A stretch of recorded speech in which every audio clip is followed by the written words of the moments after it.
Kindly reply in the chat section.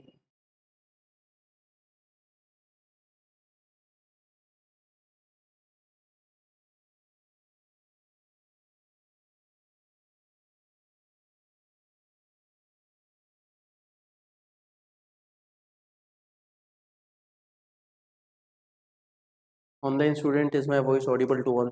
Kindly reply in the chat section so that we can start with the session.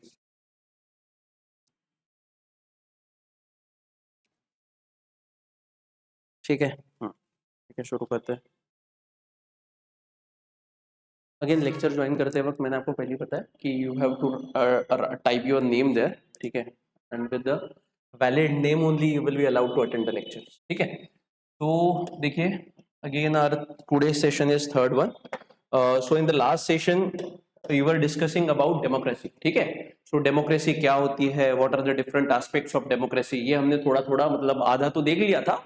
But बचा हुआ जो section है कि democracy के what are the characteristics of democracy, कौन से देश को सही मायने में डेमोक्रेटिक कंट्री हम लोग कह सकते हैं, ये भी हम लोग आज के सेशन में देखने वाले. ठीक है, सो सबसे पहले the last topic which we discuss in the last class की लास्ट क्लास में हमने देखा था कि डेमोक्रेसी की डेफिनेशन क्या है, कि डेमोक्रेसी जब भी हमारे दिमाग में आता है तो मतलब क्या कि दिमाग में हमारे आ जाएगा कि भाई वोटिंग करने जब हम लोग जाते हैं, ठीक है, 5 साल में एक बार जब भी हमको मौका मिलता है हम लोग वोटिंग करने जाते हैं. So whenever we go to vote, ठीक है, तो वो वोटिंग का जो अधिकार होता है that is democracy. Is it clear to everyone? मतलब वोटिंग करते वक्त आपके दिमाग में एक चीज आना चाहिए कि भाई ये वोट करने का अधिकार मुझे कौन सा सिस्टम देता है, डेमोक्रेटिक सिस्टम देता है. Is it clear to everyone? So हमने ये भी डेफिनेशन लास्ट क्लास में देखा था कि डेमोक्रेसी क्या है. Democracy is for the people, bye the people, of the people. लोगों ने, लोगों के लिए, लोगों के द्वारा प्रस्तावित की गई एक संस्था मतलब डेमोक्रेसी कहा जाता है. Is it clear to everyone? अब ये डेमोक्रेसी जो है, ये डेमोक्रेसी सही मायने में कौन से देश को हम लोग डेमोक्रेटिक कंट्री कह सकते हैं और कौन से देश को नहीं कह सकते,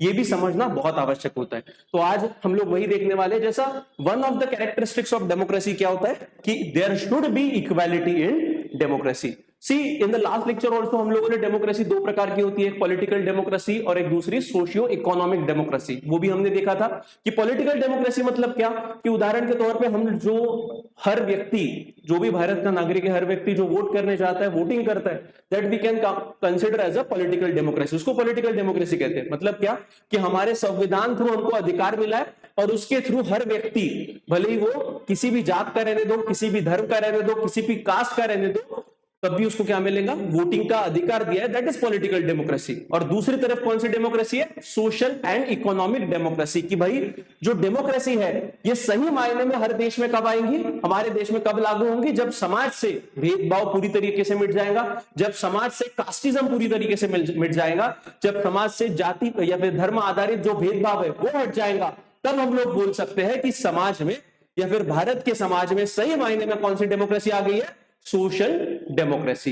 is it clear to everyone? और दूसरा प्रकार कौन सा है, तीसरा इकोनॉमिक डेमोक्रेसी, जिसको कंबाइन भी बोला जाता है सोशियो इकोनॉमिक डेमोक्रेसी. अब इकोनॉमिक डेमोक्रेसी मतलब क्या कि देश के अंदर जो विषमता है, विषमता मतलब क्या, इनइक्विलिटी जिसको बोला जाता है. अब ये कौन से इनइक्विलिटी की बात हो रही है, इनकम इनइक्विलिटी. कौन से इनइक्विलिटी की बात हो रही है, इनकम इनइक्विलिटी. ठीक है, सो हम लोग कब कह सकते हैं कि भारत की जो डेमोक्रेसी है, sorry let me change the colour, हाँ, इनकम इनइक्विलिटी, ये दिखेगा नहीं आपको,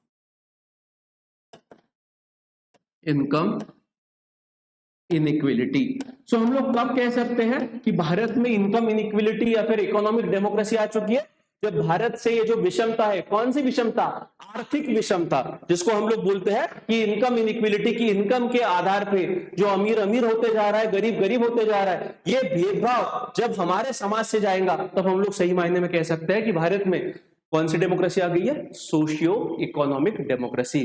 कि ऐसा देश की जिसमें गरीब और अमीर के बीच में जो फासला है वो ज्यादा ना रहे, और जो अपॉर्चुनिटी अमीर को मिलती है पैसा कमाने की, वही अपॉर्चुनिटी किसको मिले, गरीब को भी मिले. That is known as a socio economic democracy. Is it clear to everyone? So जब भी भारत की बात आती है ना, तो भारत में एक आर्गुमेंट पेश किया जाता है कि भारत में राजनीतिक दृष्टि जो डेमोक्रेसी वो आ चुकी है. That is political democracy has been establish in India. जैसे हमको दिखता है वोटिंग प्रोसेस के जरिए, अधिकारों के जरिए, कानून के जरिए, कॉन्स्टिट्यूशन के जरिए हमारे देश में पॉलिटिकल डेमोक्रेसी है. बट जो सोशियो इकोनॉमिक डेमोक्रेसी होनी चाहिए वो आज तक सही मायने में नहीं लागू होगी। Is it clear to everyone? So जब भी बात होती है डेमोक्रेसी की, इवन ये मैं नहीं कह रहा हूं, जब डॉक्टर बाबा साहेब अंबेडकर ने संविधान बनाया था, when he made the constitution, eight that time only he reflected कि भाई ये जो प्रोसेस है, आप डेमोक्रेसी तो ला रहे हो, बट ये कैसी डेमोक्रेसी है? ये पॉलिटिकल डेमोक्रेसी हम लोग ला रहे हैं, मतलब राजनीतिक दूसरा कॉन्स्टिट्यूशन के पॉइंट ऑफ व्यू से ये डेमोक्रेसी तो है, बट असल में ग्राउंड पे डेमोक्रेसी कब तक नहीं आएगी? जब तक समाज में परिवर्तन नहीं होगा तब तक सोशियो इकोनॉमिक डेमोक्रेसी नहीं लाई जा सकती है। Is clear to everyone? समझ में आ रहा है? सो ये चीजें हमने लास्ट क्लास में देखी थी, ठीक है। उसमें वन ऑफ द जो कैरेक्टरिस्टिक होता है डेमोक्रेटिक प्रोसेस का कि क्या there should be equality in democracy, मतलब सबको समान अधिकार मिलना चाहिए। मतलब अगर मान लीजिए मैं भले गरीब रहने दो, अमीर रहने दो, या फिर मैं कोई वेरी इंपॉर्टेंट पर्सन वीआईपी रहने दो, बट मेरे वोट को एक ही वैल्यू मिलना चाहिए। जो गरीब को मिल रहा है वही मेरे भी वोट को वैल्यू होना चाहिए। That is known as equality. Is it clear to everyone? मतलब जब भी हम लोग डेमोक्रेटिक प्रिंसिपल के मायने में इक्वालिटी देखते हैं तो ये होता है इक्वालिटी का मतलब ऐसा नहीं होना चाहिए कि भाई स्पेसिफिक इंसान अमीर है करके उसके एक वोट डालेगा तो उसके 10 वोट होंगे। That is not considered as a equality.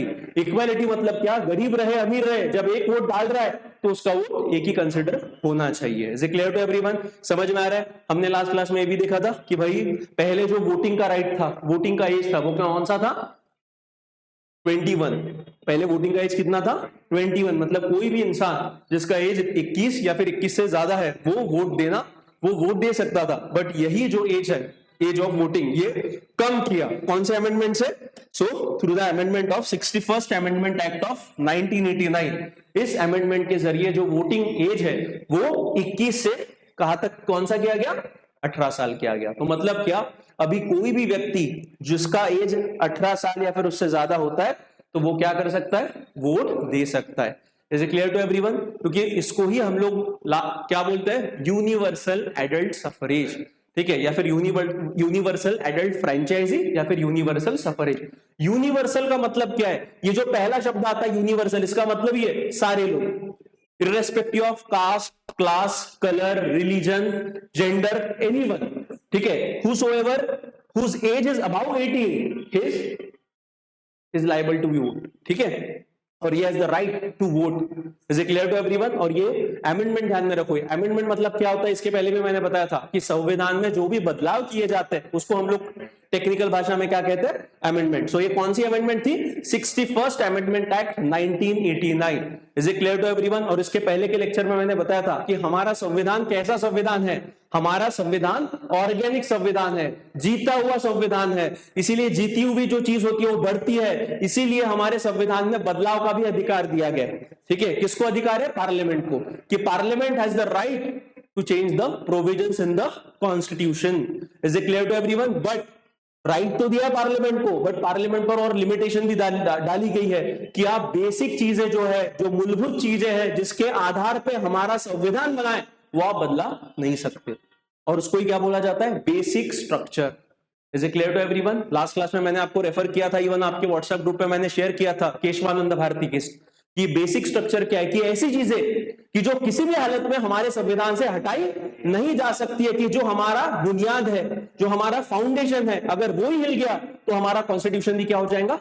Collapse हो जाएगा। Is it clear to everyone? So that can not be touch. और अगर कोशिश होती है तो फिर judiciary can take action, judiciary फिर उस पर कार्रवाई कर सकती है। Is it clear to everyone? समझा? यहां तक हम लोगों ने लास्ट क्लास में देखा था। सो ये जो शब्द मैं बोल रहा हूं या फिर आपके स्लाइड्स में मैंने लिखा के दिए, कौन से? यूनिवर्सल एडल्ट सफरेज, ठीक है, सारों को वोटिंग का अधिकार, या फिर यूनिवर्सल सफरेज भी बोलते हैं, यूनिवर्सल एडल्ट फ्रेंचाइजी भी कहते हैं। ये सारे क्या है? इनका मीनिंग सेम ही है कि भाई सारे जो लोग हैं जो एडल्ट है, 18 साल या फिर उससे ज्यादा की किसी की जिसकी भी एज होती है, वो क्या है? उसको वोटिंग का अधिकार मिलना ही चाहिए। Is it clear to everyone? समझा? अब there are certain qualification for voter, जिसको भी अगर qualification for a voter in India, मतलब अगर किसी को भी वोट देना है भारत में तो कुछ सर्टन कैरेक्टरिस्टिक्स है, कुछ रिक्वायरमेंट उसको फुलफिल करनी पड़ती है। तो क्या है? तो सिंपल सी बात है बेटा, अगर आपको वोटिंग करना है भारत के इलेक्शन में तो पहले तो आप क्या होने चाहिए? देश के नागरिक होने चाहिए। कॉमन सेंस है, ठीक है। So first is what? That specific individual should be a citizen of India.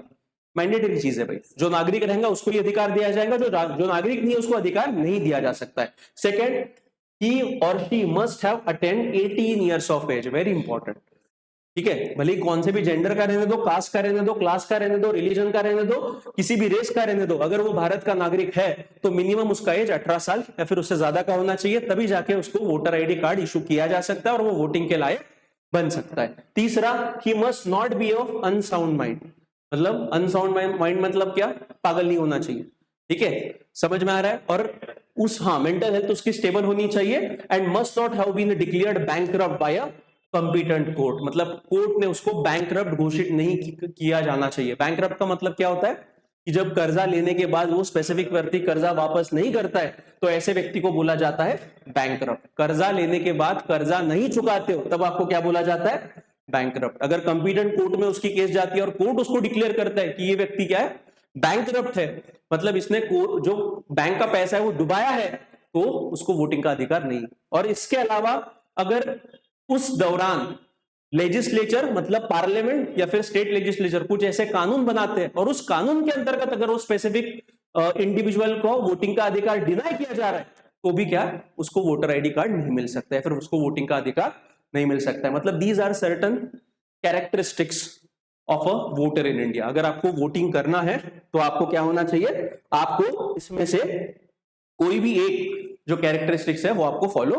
करना पड़ेगा। Is it clear to everyone, समझा इतना? सो पहला क्या है, he must be a citizen of India, he must have attend 18 years of age, he must not be of a unsound mind, unsound mind का नहीं होना चाहिए, must not have been declared bankrupt by a competent court. So these are some of the qualifications of voter in India. अब देखो बेटा, अभी क्या है ना, अभी हम लोग जब भी थोड़ा न्यूज में करंट की बात करते हैं बेटा, अब करंट की बात क्यों करना आवश्यक है, बिकॉज अल्टीमेटली ये जो भी चीजें हम लोग डिस्कस कर रहे हैं, ठीक है, वो समाज में चल ही रहा है उसका issue. For example right now the leader of opposition he has claimed कि भाई इलेक्शन कमीशन ऑफ इंडिया जो वोटर लिस्ट बनाता है वो वोटर लिस्ट में क्या है, कुछ तो भी धांधली है, ठीक है, और उसने प्रूफ भी दिया प्रॉपर। और बाकी अलग अलग जगहों पे चर्चा हो रही है कि भाई ये जो वोटर लिस्ट है मतलब इसमें कुछ तो भी क्या है, फ्रॉड हो रहा है, ऐसे आरोप लगाए गए। इलेक्शन कमीशन ऑफ इंडिया ने अभी तक माना नहीं है और अभी तक ये केस कोर्ट में भी ऐसा प्रूफ नहीं हुआ है कि सच में हो रहा है करके, बट वो बात की बात है। बट हाँ, आरोप लगाना भी बहुत बड़ी बात है, ठीक है। और वहां पे अगर प्रूफ दिख रहा है कि भाई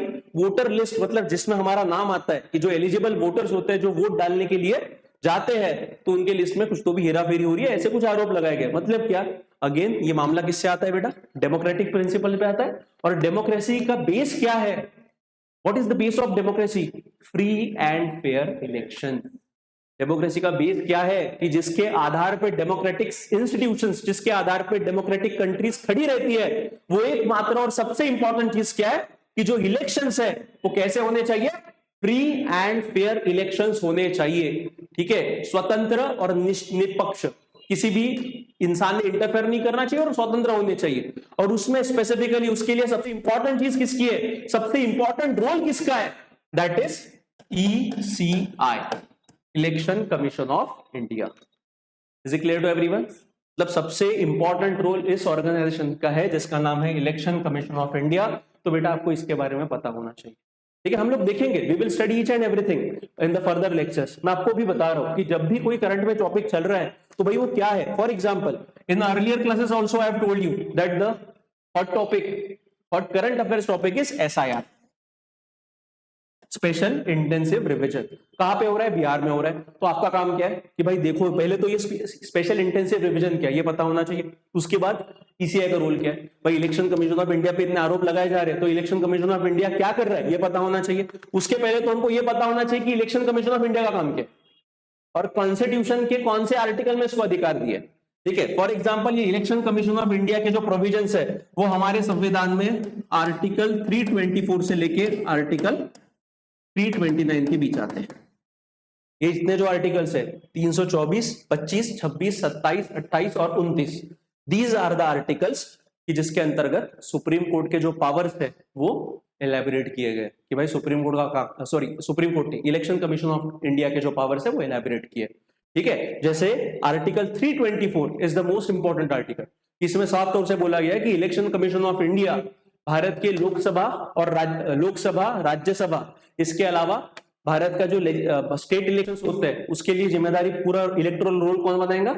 इलेक्शन कमीशन ऑफ इंडिया। मुझे पूरा जो इलेक्शन की प्रोसेस है वो कंप्लीट करने की जिम्मेदारी, फिर वो लोकसभा के इलेक्शन रहने दो या फिर स्टेट के इलेक्शन रहने दो या फिर राष्ट्रपति के इलेक्शन रहने दो या फिर उपराष्ट्रपति के इलेक्शन रहने दो, इन सारों की जिम्मेदारी किसकी है? Election commission of India. ये मेंशन किया गया है आर्टिकल 324 में। Is it clear to everyone? फिर हमको पता रहना चाहिए, ये धीरे धीरे मैं आपको बताऊंगा, बट अभी इसके लिए बता रहा हूं क्योंकि these our topic in currents, current में चल रहा है तो हमको इतना चीज पता होना चाहिए। Is it clear to everyone? समझ में आ रहा है? किसी को यहां तक डाउट है बेटा? किसी को यहां तक डाउट है? ऑनलाइन में बताओ जल्दी।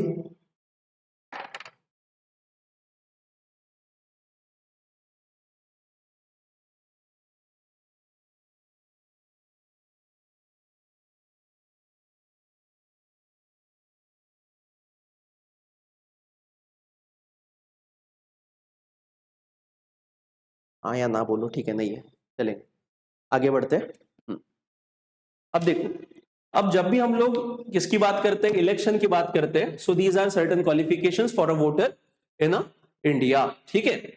अब इसमें भी अगर स्पेसिफिकली देखा जाए तो हमको थोड़ा हिस्टोरिकल पर्सपेक्टिव भी पता होना चाहिए। हिस्टोरिकल पर्सपेक्टिव क्या बोलता है कि भारत में सबसे पहले वोटिंग की प्रक्रिया कब से शुरू हुई, ठीक है। ऑब्वियस बात है, ये थोड़ा हिस्टोरिकल एंगल भी हमको पता होना चाहिए, क्योंकि जब भी यूपीएससी एमपीएससी समान एग्जामिनेशन का हम लोग प्रिपरेशन करते हैं तो हमको ये भी थोड़ा बैकग्राउंड वहां पे पूछा जाता है। तो जब भी थोड़ा हिस्टोरिकल एंगल में बेटा हम लोग जाते हैं तो वहां पे आपको दिखेगा कि सबसे पहले जो इलेक्शन की प्रोसेस है वो भारत में कब शुरू हुई थी? वो शुरू हुई थी ब्रिटिश इरा में। कब शुरू हुई थी? ब्रिटिश इरा में। तो सबसे पहला जो कानून था जिसके अंतर्गत इलेक्शन बोल सकते हैं, representative form of government introduce की गई, वो था इंडियन काउंसिल एक्ट। कौन सा एक्ट था? Indian council act 1861। Indian council act 1861, ठीक है। अब ये इंडियन काउंसिल एक्ट 1861 के अंतर्गत सबसे पहले रिप्रेजेंटेटिव इंस्टीट्यूशंस बनाई गई। कौन सी इंस्टीट्यूशंस बनाई गई? Representative institutions.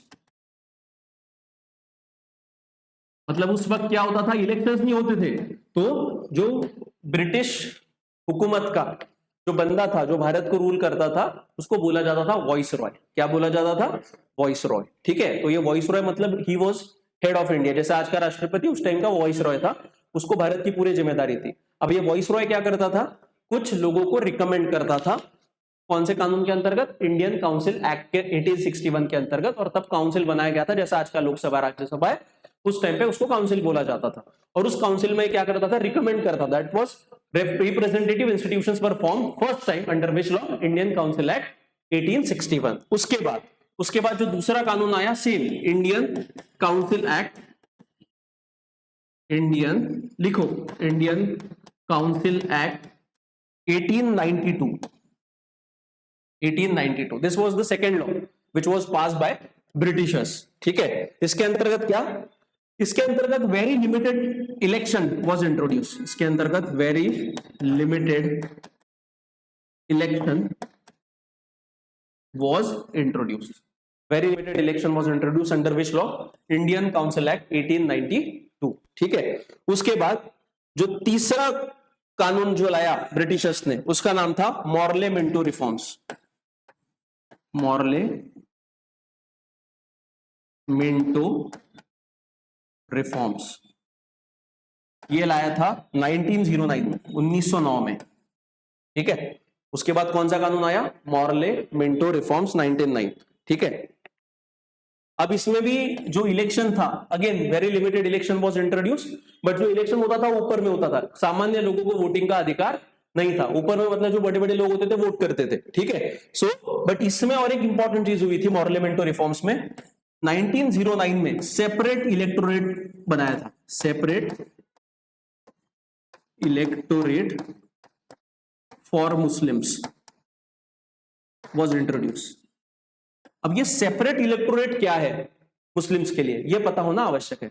अब ये सेपरेट इलेक्टोरेट का मतलब ये है कि स्पेसिफिकली किस कम्युनिटी के था? किस कम्युनिटी के लिए था? मुस्लिम्स के लिए था। इसका मतलब ये था कि जो मुस्लिम लोग हैं, ऐसे कुछ कॉन्स्टिट्यूएंसी ब्रिटिशर्स ने नोटिफाई की थी कि उन कॉन्स्टिट्यूएंसी में जो खड़े रहने वाले बंदा जो कैंडिडेट रहेगा वो भी मुस्लिम रहेगा, और जो वोट करने वाले लोग रहेंगे वो भी कौन रहेंगे? मुस्लिम ही रहेंगे। मुस्लिम के अलावा कोई भी दूसरे धर्म के लोग वोट नहीं कर पाएंगे। ऐसे जो इलेक्टोरेट थे उसको बोला गया सेपरेट इलेक्टोरेट। अब किसके लिए बनाया था ये? मुस्लिम्स के लिए। अगेन ये जो पॉलिसी थी ब्रिटिशर्स की, इसको बोला जाता है डिवाइड एंड रूल पॉलिसी। क्या बोला जाता है? डिवाइड एंड रूल पॉलिसी, कि भाई भारतीय समाज में डिवाइड करो और फिर रूल करो। बिकॉज डिवाइड करोगे तो क्या होगा? हिंदू मुस्लिम जो यूनिटी थी वो कमजोर की गई, और डेलिबरेटली ये पॉलिसी इंट्रोड्यूस की गई, और उसके थ्रू भारतीय समाज में क्या डाला गया? फूट डाली गई। किसके बीच में? हिंदू और मुस्लिम्स के बीच में। Is it clear to everyone? आज हम लोग इंडिया में जो प्रॉब्लम देखते हैं कम्युनलिज्म का, इसको एक शब्द में क्या बोला जाता है? कम्युनलिज्म। कम्युनलिज्म मतलब हिंदी में या फिर मराठी में सांप्रदायिकता बोला जाता है। सांप्रदायिकता मतलब धर्म के आधार पे जो लड़ाई हम लोग आजकल समाज में देखते हैं, उसी को बोला जाता है कम्युनलिज्म। क्या बोला जाता है? कम्युनलिज्म। ठीक है, सो ये शब्द ध्यान में रखना। कम्युनलिज्म हिंदी में या फिर मराठी में इसका मीनिंग क्या होता है? सांप्रदायिकता। क्या होता है? सांप्रदायिकता। ठीक है, मतलब धर्म के आधार पे भेदभाव या फिर धर्म के आधार पे लड़ाई। सो ये जो कम्युनलिज्म जो है बेटा, जब इंडिया मेडिवल टाइम पे था, मतलब ब्रिटिशर्स के पहले इंडिया में ये प्रॉब्लम आपको नहीं दिखता था। इंडिया के में पे आपको हिंदू मुस्लिम का इतना बड़ा इशू नहीं दिखता था।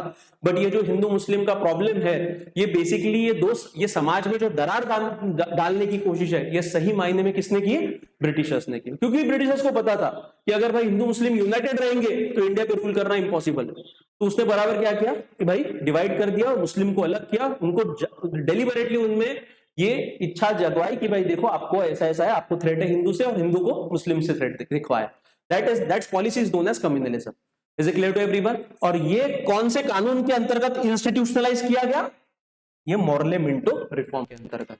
और यहाँ पे separate electorate for Muslims announce करके, सेपरेट इलेक्टोरेट का मतलब होता है कि जो कैंडिडेट खड़ा रहेगा वो भी मुस्लिम रहेगा, और जो मतदार रहेंगे वो भी कौन रहेंगे? सिर्फ मुसलमानों को वोट करने का अधिकार रहेगा, और मुस्लिम कैंडिडेट ही वहां पे खड़ा रहेगा। बाकी जो उस कॉन्स्टिट्यूएंसी में अलग अलग धर्मों के लोग हैं उनको अधिकार नहीं मिलेगा।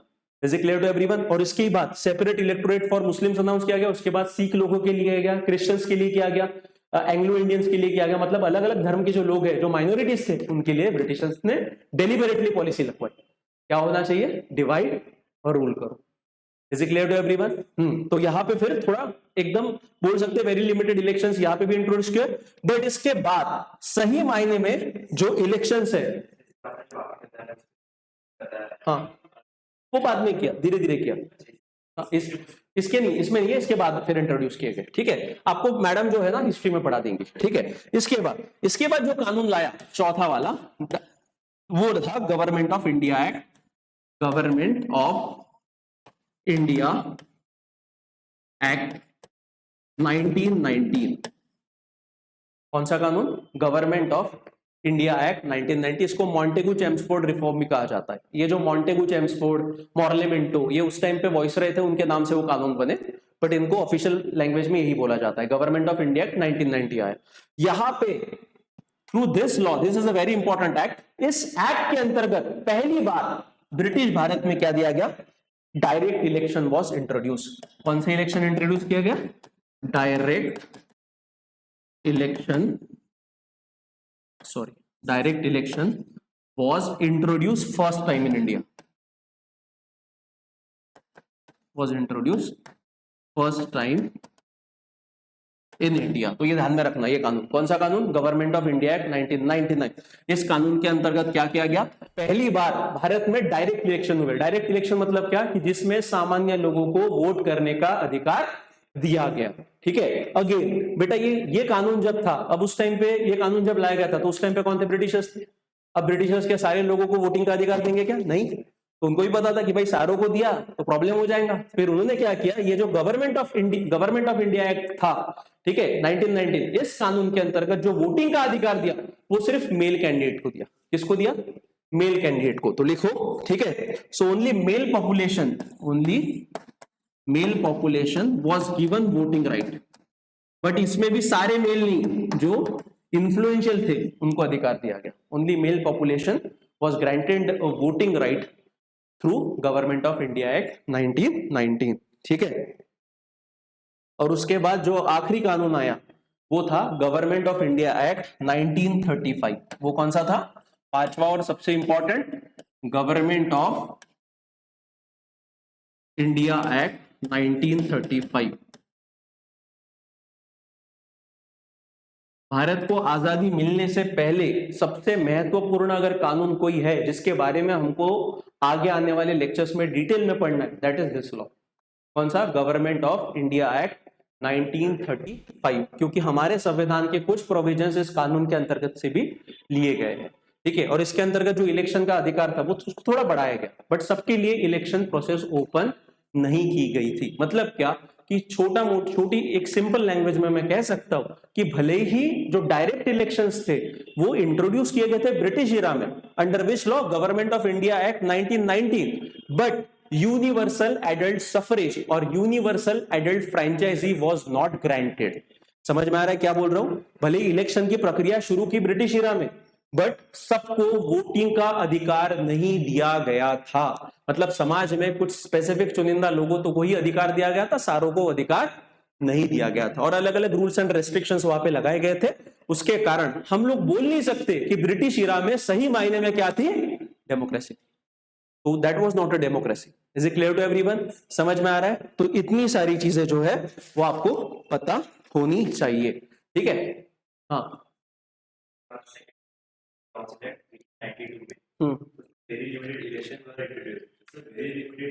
वो हाँ, मतलब ऐसे वो प्रॉपर्टी क्लास वाज इंट्रोड्यूस। ठीक है। अगेन वो डिटेल में है, मैं आपको ऊपर ऊपर से पढ़ा रहा हूँ। ठीक है। Don't go in detail right now. आप समझो कि भाई वेरी लिमिटेड मतलब ऊपर ऊपर के लोग थे और सब अमीर लोग होते थे ज्यादातर, और प्रॉपर्टी लोग होते जिनके पास प्रॉपर्टी उनको ही अधिकार मिला था इनिशियल। हाँ, जमींदार type. Is it clear to everyone? समझा? अब इसमें जो मैंने आपको बताया बेटा, किसके बारे में? लॉर्ड मिंटो के बारे में। ठीक है। किसके बारे में बताया? Lord Minto, Morley Minto reforms 1999। इसमें इन्होंने क्या इंट्रोड्यूस किया था? Separate electorate for Muslim. मतलब इन्होंने क्या किया कि भारतीय समाज में हिंदू और मुस्लिम के आधार पे भेदभाव करना शुरू किया। ठीक है। Is it clear to? इसीलिए ये जो लॉर्ड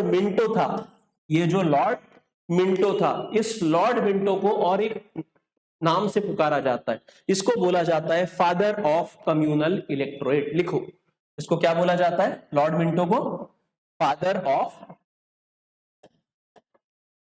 लॉर्ड मिंटो इसको बोला जाता है फादर ऑफ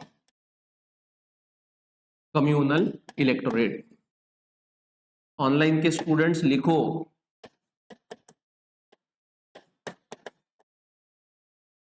कम्युनल इलेक्टोरेट मतलब क्यों? कम्युनल मतलब क्या?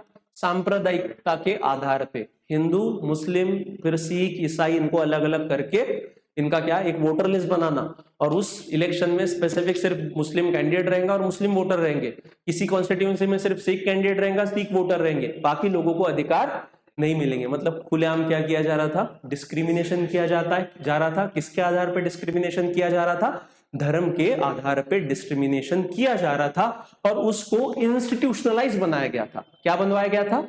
इंस्टीट्यूशनलाइज मतलब क्या? कि प्रॉपर लॉ के अंतर्गत उसको बनाया गया था। Is it clear to everyone? और हमने अभी क्या देखा बेटा? डेमोक्रेसी की सबसे पहली इंपॉर्टेंट चीज क्या है? कि किसी भी प्रकार का भेदभाव नहीं होना चाहिए, सबको, सब में इक्वालिटी होनी चाहिए, irrespective of caste, class, religion और anything. Is it clear to everyone? समझ में आ रहा है इतना? ठीक है। सो ये चीजें बेटा आपको ध्यान में रखनी है। थोड़ा हिस्टोरिकल एंगल हमको पता होना चाहिए। उसके बाद यहां तक किसी को डाउट है ऑनलाइन में? नहीं है? ठीक है। सो इसके अलावा आपको और कौन सी चीजें ध्यान में रहनी चाहिए? तो एक चीज ध्यान में रखना। ठीक है। सो अभी जैसा ये इलेक्शन का मसला अभी सामने आया है, तो आपको क्या क्या चीज पता होनी चाहिए कि एक वीवीपीएटी करके प्लेटफॉर्म रहता है। पता है किसी को VVPAT? Online students, anybody knows this VVPAT is what? इसको लेके चल के भी अगेन थोड़ा इशू गरमा रहा है। अपोजिशन पार्टी डिमांड कर रही है कि भाई ये वीवीपीएटी होना चाहिए। ये वीवीपीएटी क्या होता है?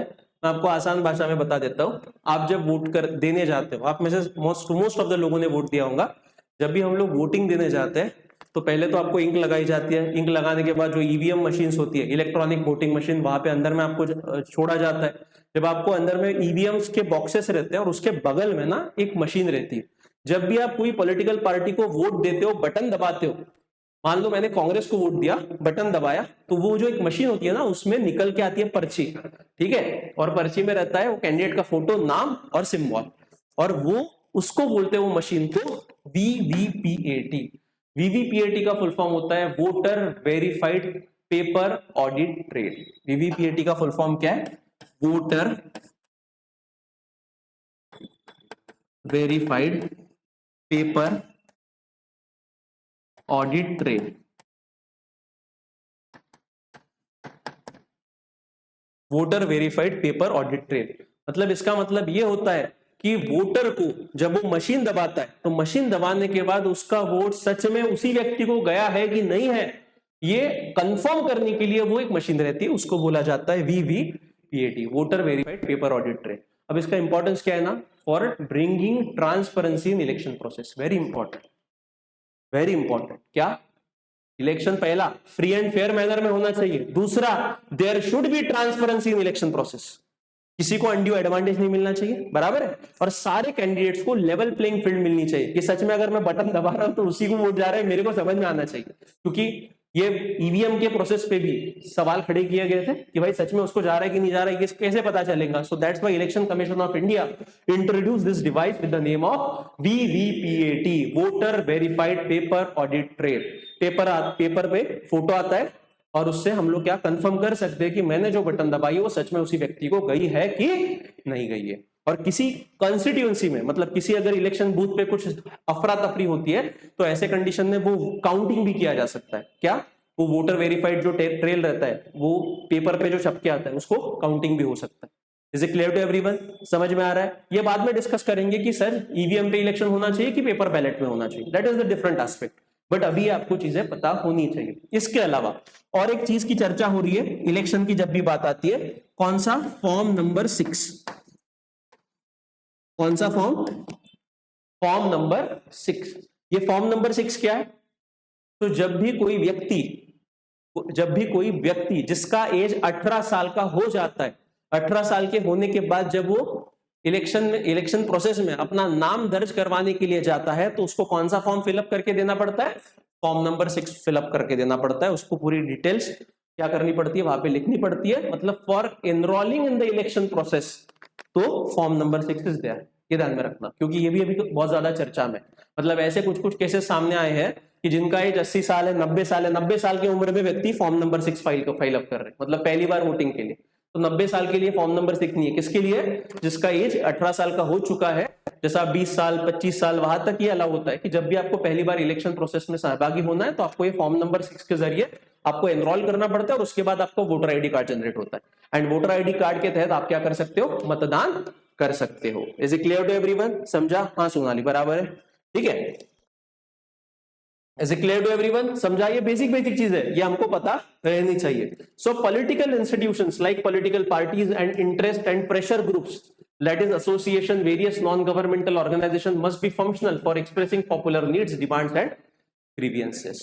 मतलब पॉलिटिकल पार्टीज तो होनी चाहिए। इसके अलावा प्रेशर ग्रुप्स के बारे में मैंने बताया था कि प्रेशर ग्रुप का काम क्या रहता है? सरकार पे दबाव बनाना, ताकि जो इलेक्शन है वो प्रक्रिया कैसी हो? सही and free and fair manner. Then democratic system has to ensure that the social development is in tune with democratic values and norms reflecting equality of social status and opportunities for development, social security and social welfare।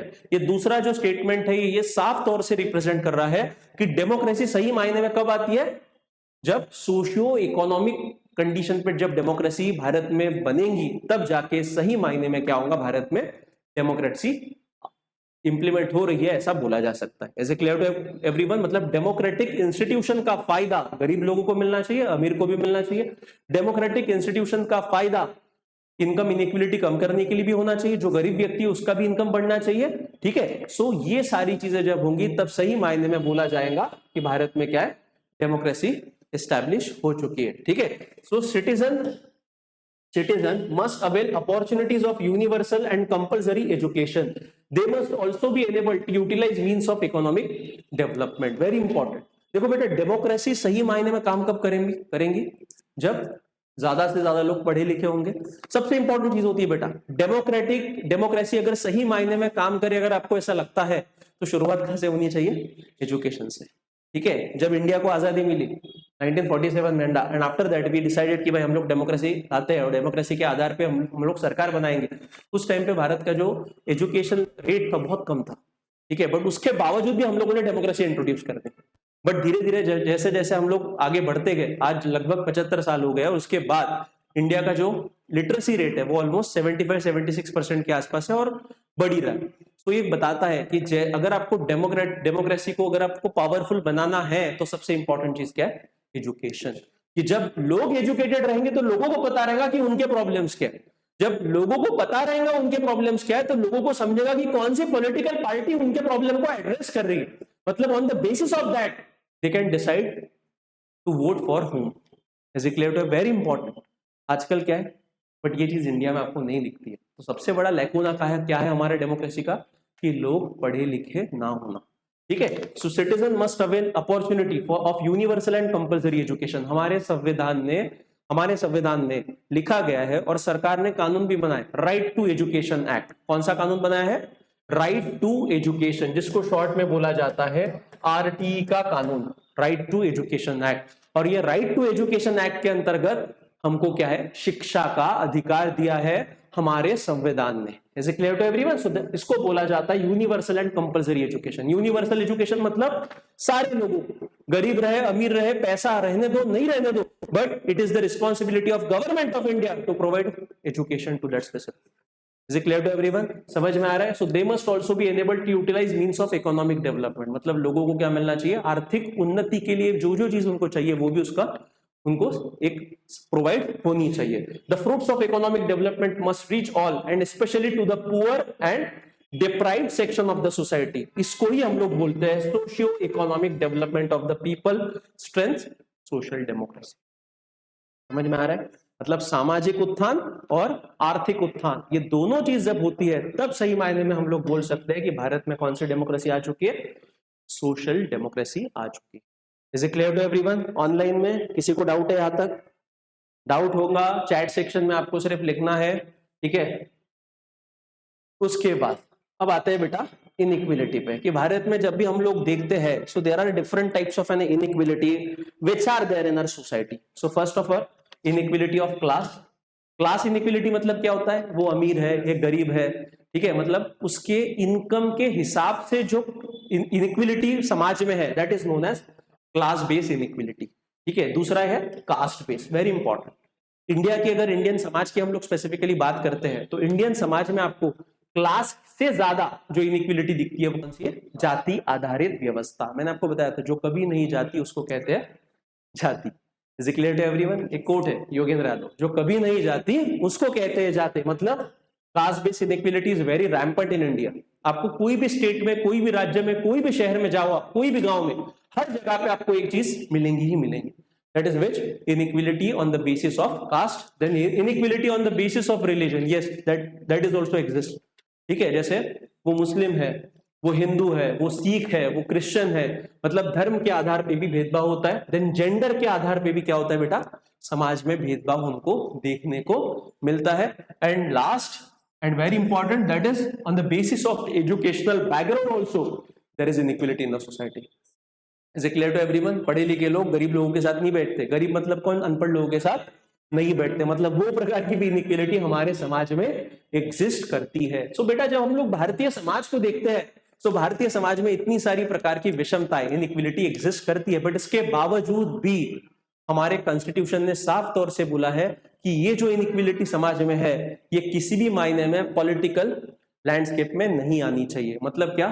Voting की प्रक्रिया में, democracy की प्रक्रिया में ये सारी चीजों को अहमियत नहीं है। मतलब कौन सी? Inequality of these all this cases, that is inequality of class, inequality of caste, religion, gender and educational background. हमारा संविधान साफ तौर से डिनाई करता है कि ऐसी कौन सी भी इनइक्वालिटी को हम लोग एक्सेप्ट नहीं करते हैं। Is it clear to everyone? ठीक है, अब इक्वलिटी इन इंडियन डेमोक्रेसी की बात करते हैं, तो हम लोग थोड़े आर्टिकल्स देख लेते हैं कि कौन से आर्टिकल्स हमारे कॉन्स्टिट्यूशन में लिखे गए हैं कि जिसके अंतर्गत साफ तौर से रिप्रेजेंट किया गया है कि किसी भी प्रकार का भेदभाव हमारे संविधान में एक्सेप्ट नहीं किया जाएगा. So Indian constitution recognizes every person as equal, irrespective of his class, irrespective of his caste, irrespective of its religion, irrespective of its educational background. कोई भी व्यक्ति रहने दो, सबको समान ट्रीट किया जाएगा, भले वो पढ़ा लिखा रहने दो या फिर अनपढ़ रहने दो, भले वो अमीर रहने दो या फिर गरीब रहने दो, भले वो ऊंची जात का रहने दो या फिर नीची जात का रहने दो, भले वो किसी धर्म के रहने मतलब माइनॉरिटी रिलीजन से रहने दो या फिर मेजॉरिटी रिलीजन से रहने दो, सबको समान ट्रीट किया जाएगा. ठीक है. This means that every individual in the country including male and female person from all caste, religion, tribes, educational and economic background are recognized as equal. सबको समान ट्रीट किया जाएगा. और उसके लिए जो आर्टिकल्स है वो वन बाय वन देखते हैं. तो सबसे पहला आर्टिकल जो है आपके संविधान में उसको बोलते हैं आर्टिकल 14. ठीक है. Equality before the law. क्या बोलता है आर्टिकल 14? देखो येलो कलर से जो मैंने हाईलाइट किया ना उसको ध्यान में रखना. Article 14 talks about equality before the law, कि कानून के सामने सब क्या है, समान है. मतलब कोई भी कानून से बड़ा नहीं है, कानून से छोटा नहीं है. फिर अमीर व्यक्ति आने दो, कोई लीडर आने दो, कोई सामान्य इंसान आने दो, सारे कानून के सामने क्या है, समान. ठीक है. सो equality before the law, that is law is same for all the person. ठीक है. Law is same for all the person irrespective of its background. Is it clear to everyone? Treats all people the same in the eyes of the law. This provision states that all citizens will be treated and protected equally. सबको treatment भी equal मिलेगा, उसको protection भी equal मिलेगा. अगर वो सही है कानून के दायरे में तो सही बोला जाएगा, अगर वो गलत है तो उसको गलत बोला जाएगा और उसको सजा दी जाएगी.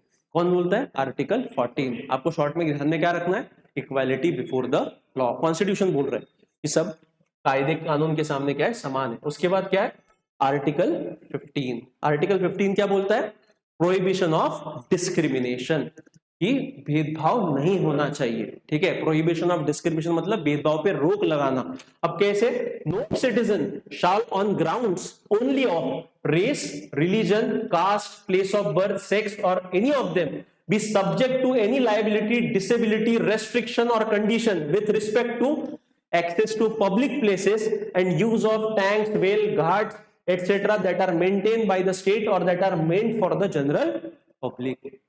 कि किसी भी प्रकार, आर्टिकल 15 क्या बोलता है शॉर्ट में, अगर मैं बोलूं, ये टेक्निकल भाषा है, बताऊंगा क्या होता है, बट आर्टिकल 15 शॉर्ट में क्या बोलता है कि हमारा कॉन्स्टिट्यूशन किसी भी प्रकार के भेदभाव को एक्सेप्ट नहीं करता है. तो क्या करता है? प्रोहिबिट करता है, मतलब रोकता है.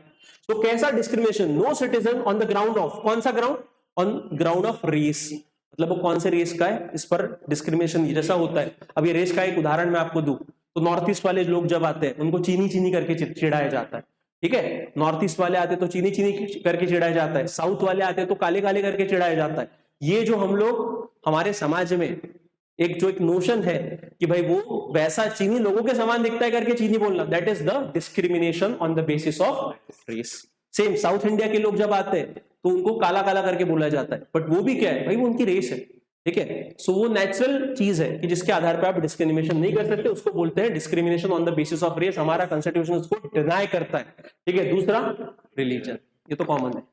और स्पेसिफिकली रिलीजन मतलब किसके साथ होता है? माइनॉरिटी के साथ होता है और मेजॉरिटी के साथ भी कुछ कुछ जगहों पे होता है. Is it clear to everyone? तीसरा कास्ट, कॉमन चीज है कि जो लोअर कास्ट वाले होते हैं उनसे ज्यादा, उनके साथ ज्यादा होता है. That is discrimination on the basis of caste and place of birth. होता है. प्लेस ऑफ बर्थ मतलब क्या कि कोई व्यक्ति हमारे भारत के कुछ स्पेसिफिक हिस्से में जन्म लेते हैं. ठीक है. तो उनके साथ फिर जो व्यवहार है वो उस तरीके से किया जाता है. अगर कोई यूपी का बंदा है महाराष्ट्र में आके काम करता है तो उसके बेसिस पे भी क्यों, उसका ओरिजिन कहां से, उसके आधार पे उस पर कमेंट किया जाता है, फिर उसको डिस्क्रिमिनेशन किया जाता है. हमारा कॉन्स्टिट्यूशन बोलता है कि इस प्रकार का डिस्क्रिमिनेशन नहीं होना चाहिए. सेक्स और एनी ऑफ देम, सेक्स मतलब क्या, मेल है फीमेल है, इसके आधार पे भी डिस्क्रिमिनेशन होता है, वो भी हमारा कॉन्स्टिट्यूशन बोलता है कि वो भी नहीं होना चाहिए. और any of them can be subjected to any liability, disability, restriction और कंडीशन विद रिस्पेक्ट टू, मतलब इन पर किसी भी प्रकार की रोक नहीं लगाई जा सकती है. Specifically access to public places, मतलब सारे लोगों को, किसी भी जात का रहने दो, धर्म का रहने दो, पंथ का रहने दो, सारे लोगों को अधिकार है कि वो पब्लिक प्लेसेस को क्या कर सकते हैं, जा सकते हैं. मतलब उनको रोका नहीं जा सकता. और दूसरा use of tanks, wells, ghats. आपको सबको पता है बेटा कि भारत में एक प्रथा थी जिसका नाम था अनटचेबिलिटी. छूत अछूत, और ये छूत अछूत की जो परंपरा थी इसमें ज्यादातर जो दलित समाज के लोग थे वो इन्वॉल्व होते थे, और इनको पब्लिक प्लेसेस एक्सेस करने का अधिकार नहीं दिया जाता था। बट हमारे संविधान में साफ तौर से अंडर आर्टिकल 15 मेंशन किया गया है कि किसी की जात, रेस, रिलीजन, कास्ट, किसी भी आधार पे आप व्यक्ति को रोक नहीं सकते हो पब्लिक प्लेस ऐसे एक्सेस करने से। Is it clear to everyone? अब देखो ये हो गई बेटा political democracy. Again I will give you the example. ये क्या हो गई?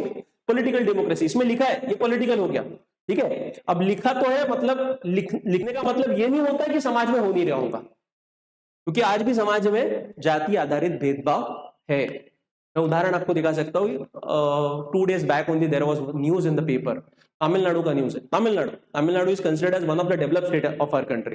तमिलनाडु में एक गांव है, मुझे गांव का नाम नहीं याद आ रहा। अब उस गांव में क्या हुआ ना, जो अपर कास्ट थे और लोअर कास्ट थे, इनके बीच में कुछ डिस्प्यूट चल रहा था कि भाई लोअर कास्ट वाले डिमांड कर रहे थे कि हमारे फंक्शन वगैरह करने के लिए जो पब्लिक प्लेस है उसमें हमको हमारा एक पोडियम खड़ा करने दो, एक छोटा सा स्टेज बनाने दो, और उसमें और एक मंदिर बनाने दो, ताकि भाई जो लोअर कास्ट के लोग हैं उस गांव में वो उस मंदिर में पूजा कर सके और उनका जो कल्चरल प्रोग्राम वगैरह है उस स्टेज पे हो सके। बट ऐसे कंडीशन में अपर कास्ट ने उसको विरोध किया। अपर कास्ट ने बोला ऐसा नहीं चलेगा।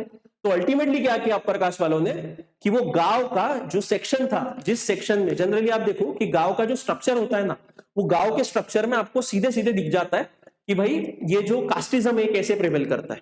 क्योंकि ज्यादातर जो ये दलित समाज होता है ये कहां पे रहता है? गांव के बाहर रहता है, मतलब गांव के फ्रिंजेस में रहता है। जैसा मान लो ये गांव है तो ये रहता है यहाँ पे, ठीक है। सो जनरली क्या है, ये फ्रिंजेस पे रहते हैं। तो इस गांव में क्या हुआ तमिलनाडु के, कि वो जो लोग थे अपर कास्ट वाले, उन्होंने क्या किया, दिवाली खड़ी कर दी।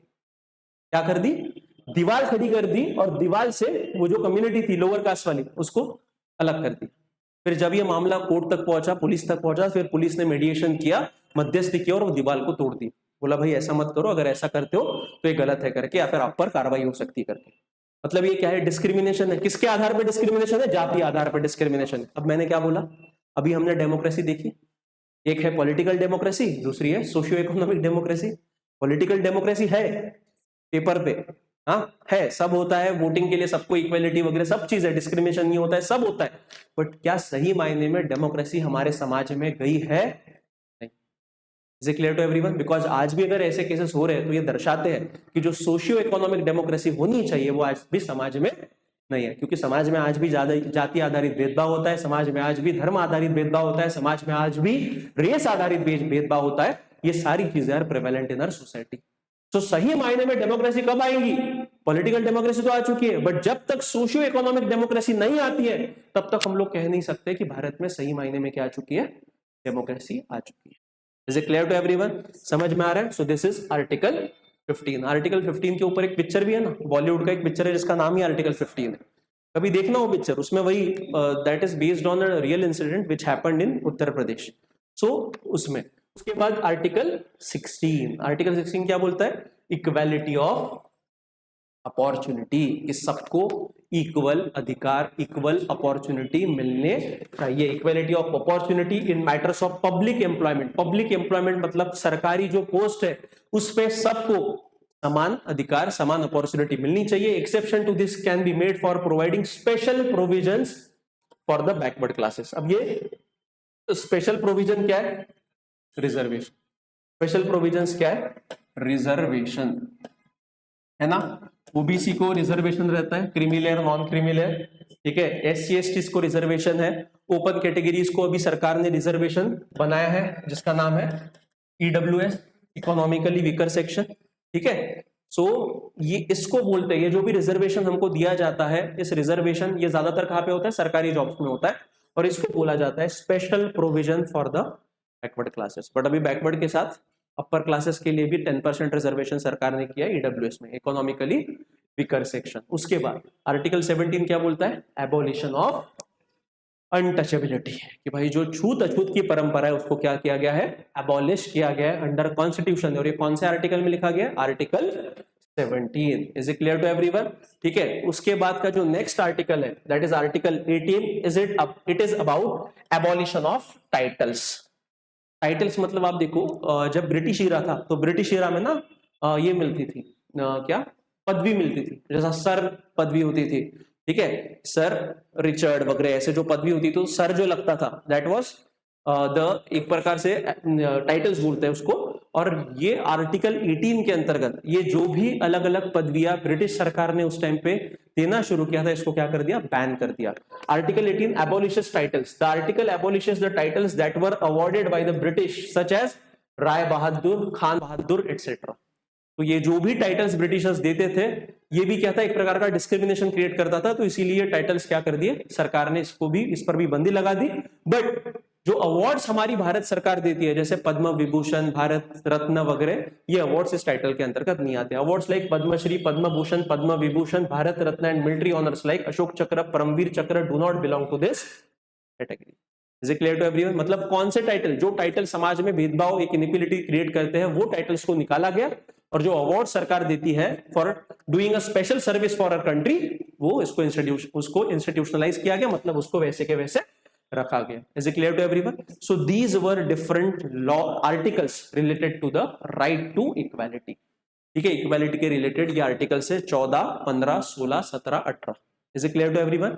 ये आपको ध्यान में रखने हैं। हम लोग जब फंडामेंटल राइट देखेंगे, मूलभूत अधिकार, क्योंकि ये जो भी मैंने आर्टिकल्स आपको बताए, ये सारे जो आर्टिकल्स है ये कौन से कैटेगरी के अंतर्गत आते हैं, फंडामेंटल राइट्स के अंतर्गत आते हैं। फंडामेंटल राइट्स मतलब क्या, मूलभूत अधिकार, ऐसे अधिकार जो किसी भी हालत में आपसे छीने नहीं जा सकते हैं, और अगर छीने जाते हैं तो आप सीधे सुप्रीम कोर्ट में जा सकते हैं। Is it clear to everyone? समझ में आ रहा है? ठीक है।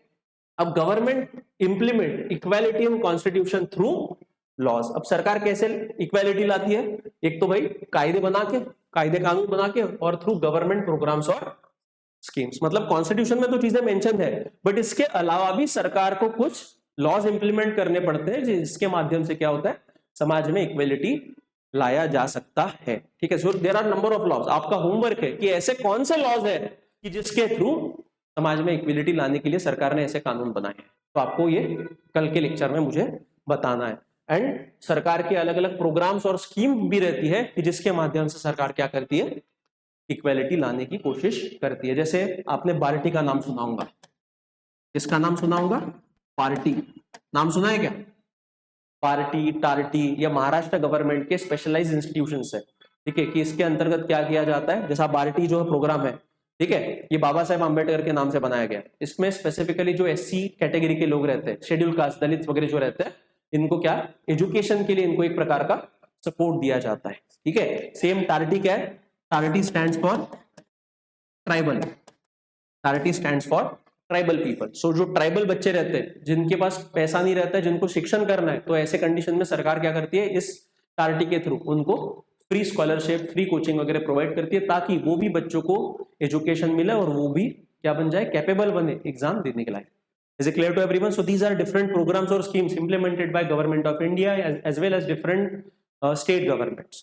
So सरकार भी क्या करती है कि कॉन्स्टिट्यूशन में मेंशन की गई ये सारी चीजें मेंशन तो की गई है, बट इसके अलावा भी इन सारे प्रोग्राम के माध्यम में सरकार कोशिश करती है समाज में इक्वालिटी लाने का।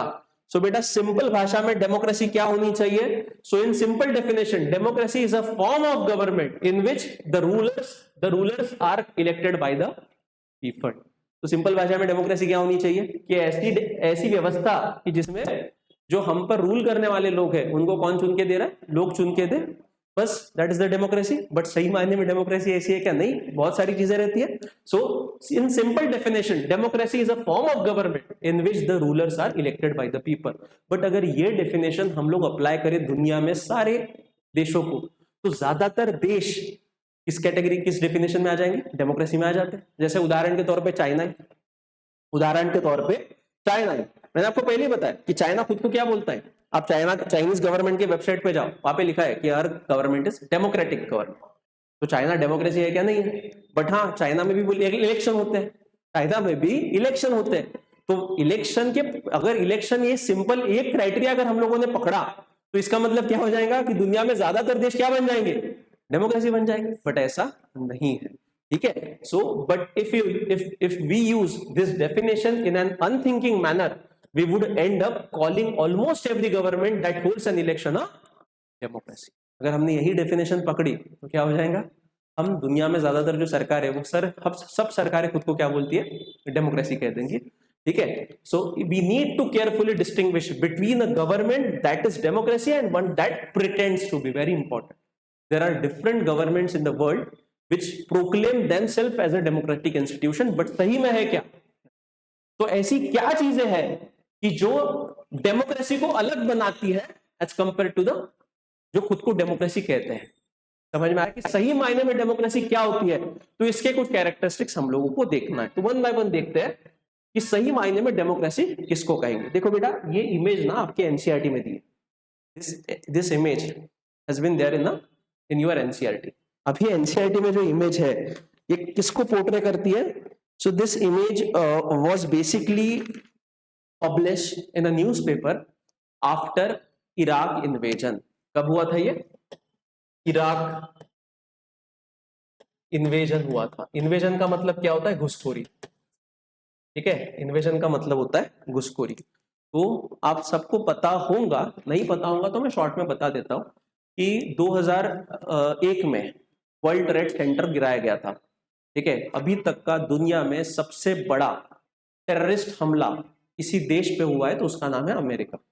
दुनिया का सबसे बड़ा टेररिस्ट अटैक कहाँ पे हुआ था? अमेरिका। अमेरिका में एक बिल्डिंग थी उस टाइम की, उसको बोला जाता था कि वर्ल्ड टॉलेस्ट बिल्डिंग करके। क्या था उस बिल्डिंग का नाम? था वर्ल्ड ट्रेड सेंटर। और उस समय अमेरिका के राष्ट्रपति थे जॉर्ज डब्ल्यू बुश, ठीक है। सो इन 2001 ओसामा बिन लादेन, आपको पता है? नहीं पता होगा तो सर्च कर लेना, ठीक है। जेन जी को नहीं पता होगा। Osama bin Laden was a very hot name at that time, ठीक है। मतलब दुनिया में पूरी दहशत थी इस बंदे की। अब ये ओसामा बिन लादेन ने क्या किया? इसने 3 प्लेन को हाईजैक किया था। अमेरिका के 3 प्लेन हाईजैक किए और अमेरिका में ही बड़े दो प्लेन बिल्डिंग पर डाल दिए और एक प्लेन उनके सिक्योरिटी जो बिल्डिंग थी उस पर डाल दिया था। तो ये जो वर्ल्ड ट्रेड सेंटर था ये इस तरीके से गिराया गया। मतलब वो टेररिस्ट अटैक था और दुनिया का सबसे बड़ा टेररिस्ट अटैक था। लगभग 2500 से ज्यादा लोग मारे गए थे उस अटैक में। अभी तक इतना बड़ा टेररिस्ट अटैक कभी नहीं हुआ। और ये कहाँ पे हुआ? अमेरिका में। अमेरिका उस टाइम पे खुद को क्या बोलता था? Super power. अभी भी है, उस टाइम भी था, अभी भी है। मतलब सुपर पावर पे इतना बड़ा अटैक होना ये बहुत बड़ी बात। तो ऐसे कंडीशन में जब ये अटैक विटैक हुआ तब हुआ तो सरकार बौखा गई। सरकार को लगा कि भाई कुछ एक्शन नहीं किया तो लोग ताने मारेंगे, लोग बोलेंगे कि भाई इनकैपेबल गवर्नमेंट है। तो ऐसे कंडीशन में जॉर्ज डब्ल्यू बुश ने, जो उस टाइम पे अमेरिका के राष्ट्रपति थे, उन्होंने मिशन अनाउंस किया जिसका नाम था WOT, वॉर ऑन टेरर। कौन सा मिशन लॉन्च किया? War on terror. अब ये वॉर ऑन टेरर का मकसद क्या था? कि ओसामा बिन लादेन जो ये पूरे टेररिस्ट अटैक के पीछे था उसको पकड़ के लाना और जो जो लोग इन्वॉल्व है सबको मार देना या फिर उनको पकड़ के लाना और कोर्ट में उन पर कार्रवाई करना। That was the objective of this war on terror. अब फिर भाई अमेरिकन गवर्नमेंट को एकदम खड़बड़ी में ये हो गए और फिर उसी टाइम पे अमेरिका ने निर्णय लिया कि भाई ये ओसामा बिन लादेन है कहाँ? तो इनको पहले लगा ओसामा बिन लादेन है अफगानिस्तान में। कहाँ पे? अफगानिस्तान, इराक वगैरह के आसपास ये शायद से हो सकता है। तो इन्होंने पहले कहाँ पे गए? अफगानिस्तान में एंट्री की और वहां पे फिर अफगानिस्तान में इन्वेजन कर दिया। मतलब वहां की सरकार तालिबान की सरकार थी, उसको हटा दिया बिकॉज तालिबान वाज इन्वॉल्व और ओसामा बिन लादेन तालिबान से आता था। तो वहां पे लोग चले गए। उसी के साथ उस टाइम पे इराक भी था। कौन था? इराक। और इराक में उस टाइम पे एक बंदा था, अथॉरिटेरियन बंदा, डिक्टेटरशिप। कौन सी गवर्नमेंट थी? डिक्टेटरशिप, हुकुमशाही थी। और वो हुकुमशाह था सद्दाम हुसैन। कौन था? सद्दाम हुसैन, ठीक है। सर्च करना आपको सब मिल जाएगा। अब ये सद्दाम हुसैन एक टाइम पे अमेरिका का खासम खास इंसान था, मतलब दोस्त था, ठीक है। सद्दाम हुसैन क्या था? एक टाइम पे अमेरिका का दोस्त था। और आपको सभी को पता है बेटा कि इराक, ईरान, सऊदी अरेबिया, जिसको कॉमनली ये पूरे रीजन को बोला जाता है मिडिल ईस्ट या फिर वेस्ट एशिया, और ये वेस्ट एशिया में दुनिया का सबसे बड़ा क्या था? ऑयल रिजर्व था उस टाइम पे, ठीक है। तो ऐसे कंडीशन में अमेरिका होशियार है। तो अमेरिका को क्या चाहिए था भाई? उनको फोकट में तेल चाहिए था कि भाई फ्री में तेल मिलता है तो ठीक है। और जब तक ये सद्दाम हुसैन जो इराक को रूल कर रहा था, जब तक उनका बात मान रहा था तब तक सब चंगा था, मतलब सब अच्छा था। अमेरिका उसको सपोर्ट कर रहा था, उनके साथ ट्रेड हो रहा था वगैरह, फलाना फलाना, हर चीजें अच्छी थी। बट जब ये सद्दाम हुसैन जो इराक का लीडर था, डिक्टेटर था, हुकुमशाह था, जब इसने बोला कि मैं अमेरिका की बात नहीं मानूंगा तो अमेरिका खफा हो गया। अमेरिका बोला ऐसा नहीं चलेगा, फिर कुछ ना कुछ तो करना पड़ेगा बिकॉज तेल तो चाहिए हमको, और तेल कैसा चाहिए? कम रेट में चाहिए या फिर मुफ्त चाहिए। ठीक है। तो ऐसे कंडीशन में अमेरिका ने एक अफवाह उठा दी। अफवाह मतलब क्या? एक फेक न्यूज फैला दी, जैसे आजकल होता है ना सोशल मीडिया पे। उस जमाने में सोशल मीडिया नहीं था, बट तभी भी उन्होंने फेक न्यूज फैला दी। और वो फेक न्यूज क्या थी? फेक न्यूज में ऐसा बोला कि भाई इराक के पास ऐसा बॉम्ब है, ठीक है, ऐसा बॉम्ब है कि वो बॉम्ब अगर फट गया या फिर किसी देश पे उसने डाला तो क्या हो जाएगा? तहलका मच जाएगा और डिस्ट्रक्शन हो सकता है, बहुत बड़ा डिस्ट्रक्शन हो सकता है। तो किसी भी हालत में हमको ये जो बॉम्ब है इनके पास, इसको लेना पड़ेगा ताकि भाई ये क्या ना कर सके, ये इतना बड़ा डिजास्टर ना कर सके। अब ऐसे कंडीशन में सबने बोला भाई अमेरिका बोल रहा है, इतना बड़ा देश है, किसने कुछ सोच विचार करके ही बोला होगा। बट सबको ये फिर, अब कैसा, अमेरिका उस टाइम पे था तो ऐसे कंडीशन में सबको लगा कि ठीक है होगा। फिर उसके साथ आ गया फिर यूरोप के देश खड़े हुए, ब्रिटेन भी आ गया। ब्रिटेन बोला हम मदद करेंगे, भाई आपकी बात बराबर है। इंडिया ने भी उस टाइम पे प्रॉमिस किया था, because that attack was very bad, मतलब बहुत ही ट्रिमेंडस अटैक था और इतना बड़ा अटैक कभी नहीं हुआ था। इंडिया ने बोला हमारा भी समर्थन है करके, ठीक है। तो ऐसे कंडीशन में देश के, पूरे दुनिया के बड़े बड़े देश ने सपोर्ट दिया अमेरिका को, क्या भाई आपकी बात बराबर है। बट अफवाह क्या फैलाई थी कि इराक के पास क्या है? WMD। WMD को बोला जाता है वेपन ऑफ मास डिस्ट्रक्शन। क्या बोला जाता है? Weapon of mass destruction.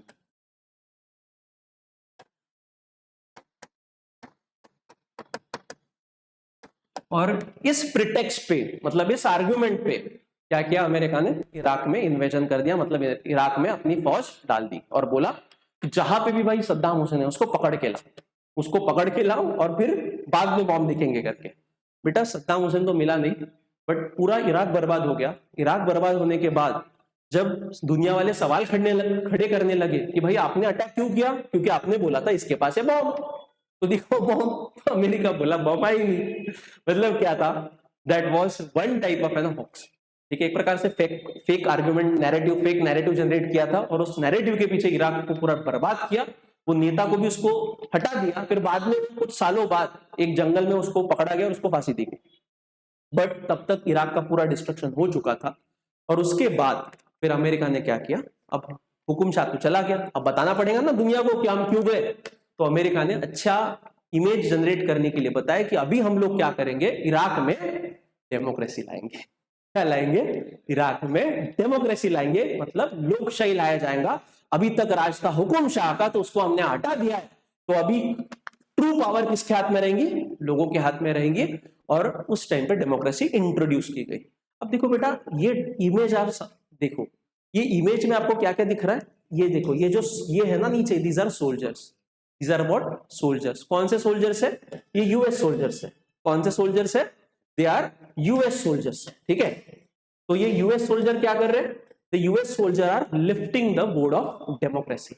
मतलब एक प्रकार से ये इमेज इंडिकेट करता है कि जो इराक में उस समय जो डेमोक्रेसी लाई गई, वो डेमोक्रेसी थोपी गई थी उनपे। क्या की गई थी? थोपी गई थी। मतलब एक्सटर्नल मिलिट्री फोर्स के जरिए उन पर दबाव पूर्वक उन पर दबाव बनाया गया और बोला गया कि डेमोक्रेसी आप इंप्लीमेंट करो। बट क्या वो डेमोक्रेसी इंटरनली मोटिवेटेड थी? क्या वो डेमोक्रेसी ऑर्गेनिक थी जैसे भारत में हुआ? भारत को जब आजादी मिली, क्या किसी देश ने हमको बताया था कि नहीं भाई डेमोक्रेसी करते होंगे तो छोड़ रहा हूं करके? ब्रिटेन ऐसा नहीं बोला, वो हमने किया क्योंकि हमको लगा कि नहीं भाई, this is the best platform, this is the best institution through which we can address and accommodate the demand of each and every citizen of our country। जब ये चीजें हमारे लीडर्स को लगी, तब जाके हमने क्या किया? डेमोक्रेसी बनाई।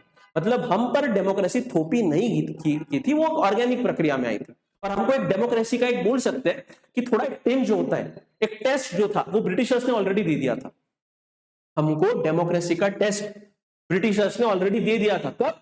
ब्रिटिश ईरा में। जैसे मैंने अभी ये कानून बनाए, ये ऑलरेडी काउंसिल इलेक्शन की प्रक्रिया पहले ही थी और उसके मार्फत हमको ऑलरेडी पता चल गया था कि भाई डेमोक्रेसी इंपॉर्टेंट है, डेमोक्रेसी में ऐसा ऐसा होता है, लोगों के पास अधिकार होते हैं। That was the case. But यहाँ पे वैसा कुछ हुआ क्या? नहीं, यहाँ पे लोगों पे डेमोक्रेसी थोपी गई। और किसने थोपी? अमेरिकन मिलिट्री ने थोपी। तो ये इसीलिए मिलिट्री क्या कर रहे हैं? डेमोक्रेसी का बोर्ड खड़ा कर रहे हैं। अब ये डेमोक्रेसी में का एक एम जो है ना, वो बड़ा है। ये किसका सिंबल है बेटा? किसका लोगो है ये एम जो है, ये किसका लोगो है ऑनलाइन में?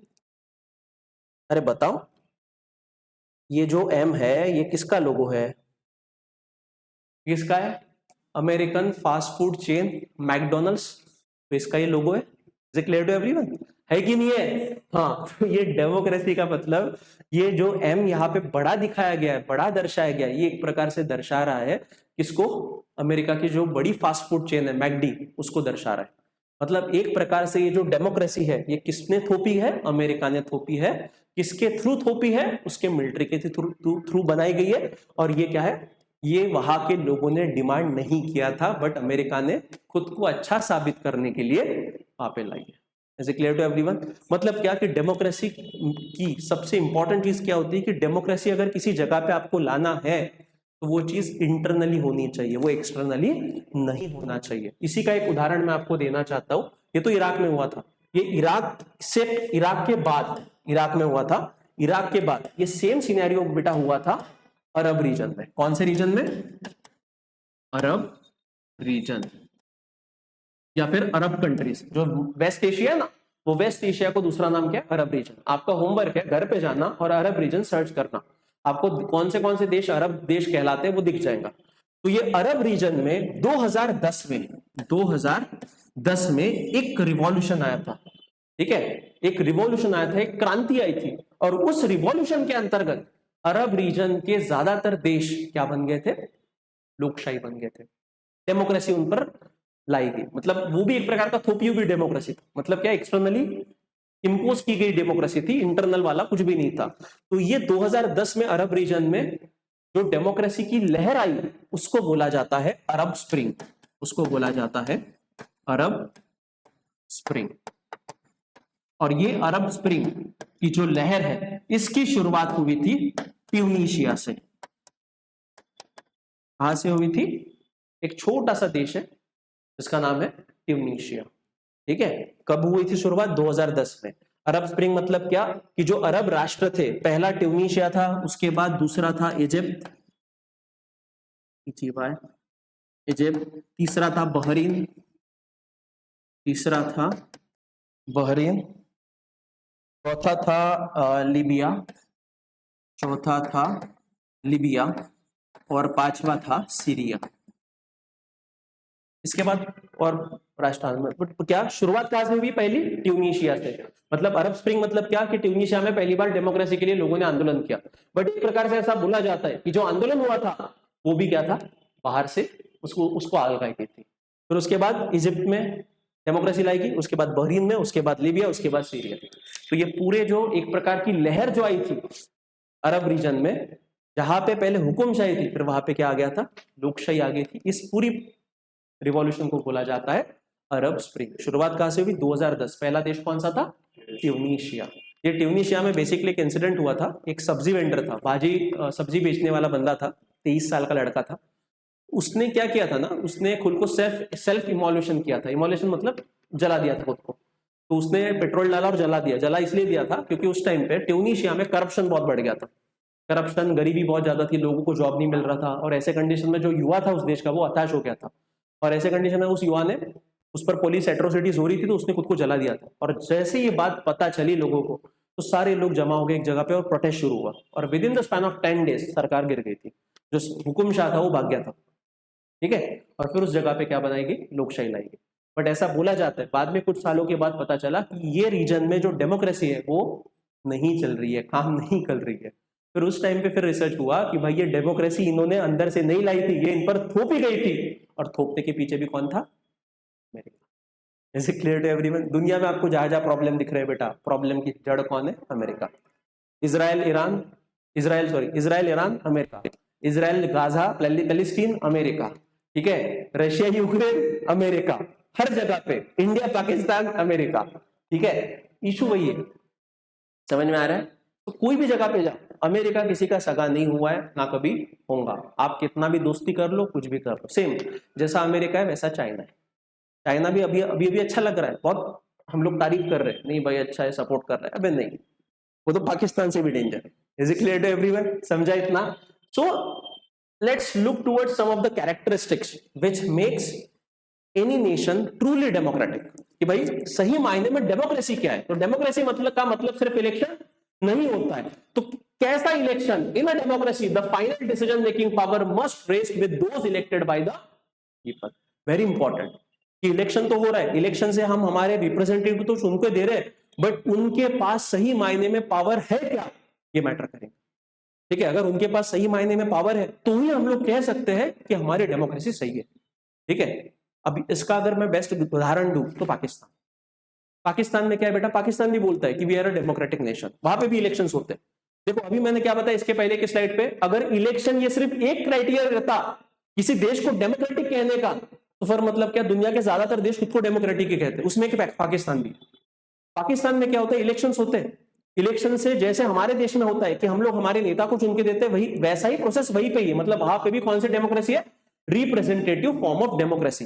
बट दिक्कत क्या है कि जो नेता, लोग जिस नेता को चुन के देते हैं, क्या उस नेता के पास पर्याप्त अधिकार है, तो पाकिस्तान के केस में आपको आंसर आएगा नहीं। ठीक है, सो पाकिस्तान के केस में पूरे अधिकार, पूरे पावर्स किसके पास है, पाकिस्तान के मिलिट्री के पास। अब ये मिलिट्री का जो भी चीफ है कौन है, आसिफ मुनीर। ठीक है, ये इधर उधर जाता है और बड़बड़ करते रहता है।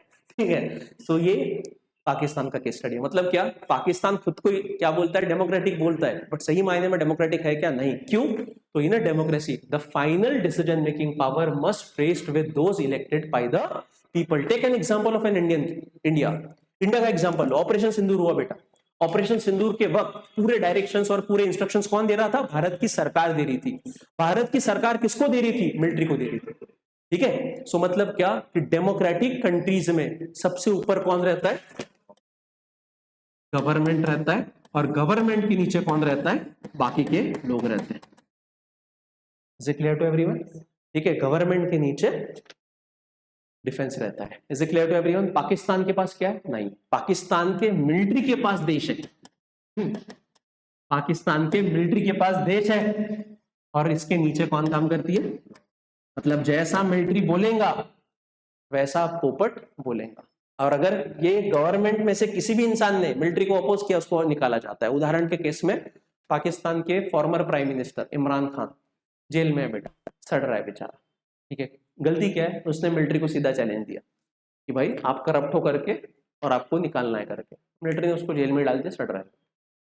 समझ में आ रहा है? पाकिस्तान ये दुनिया का इकलौता ऐसा देश है कि उस मिलिट्री के पास देश है। क्या है, मिलिट्री के पास देश है, बट बाकी देशों के पास मिलिट्री होती है।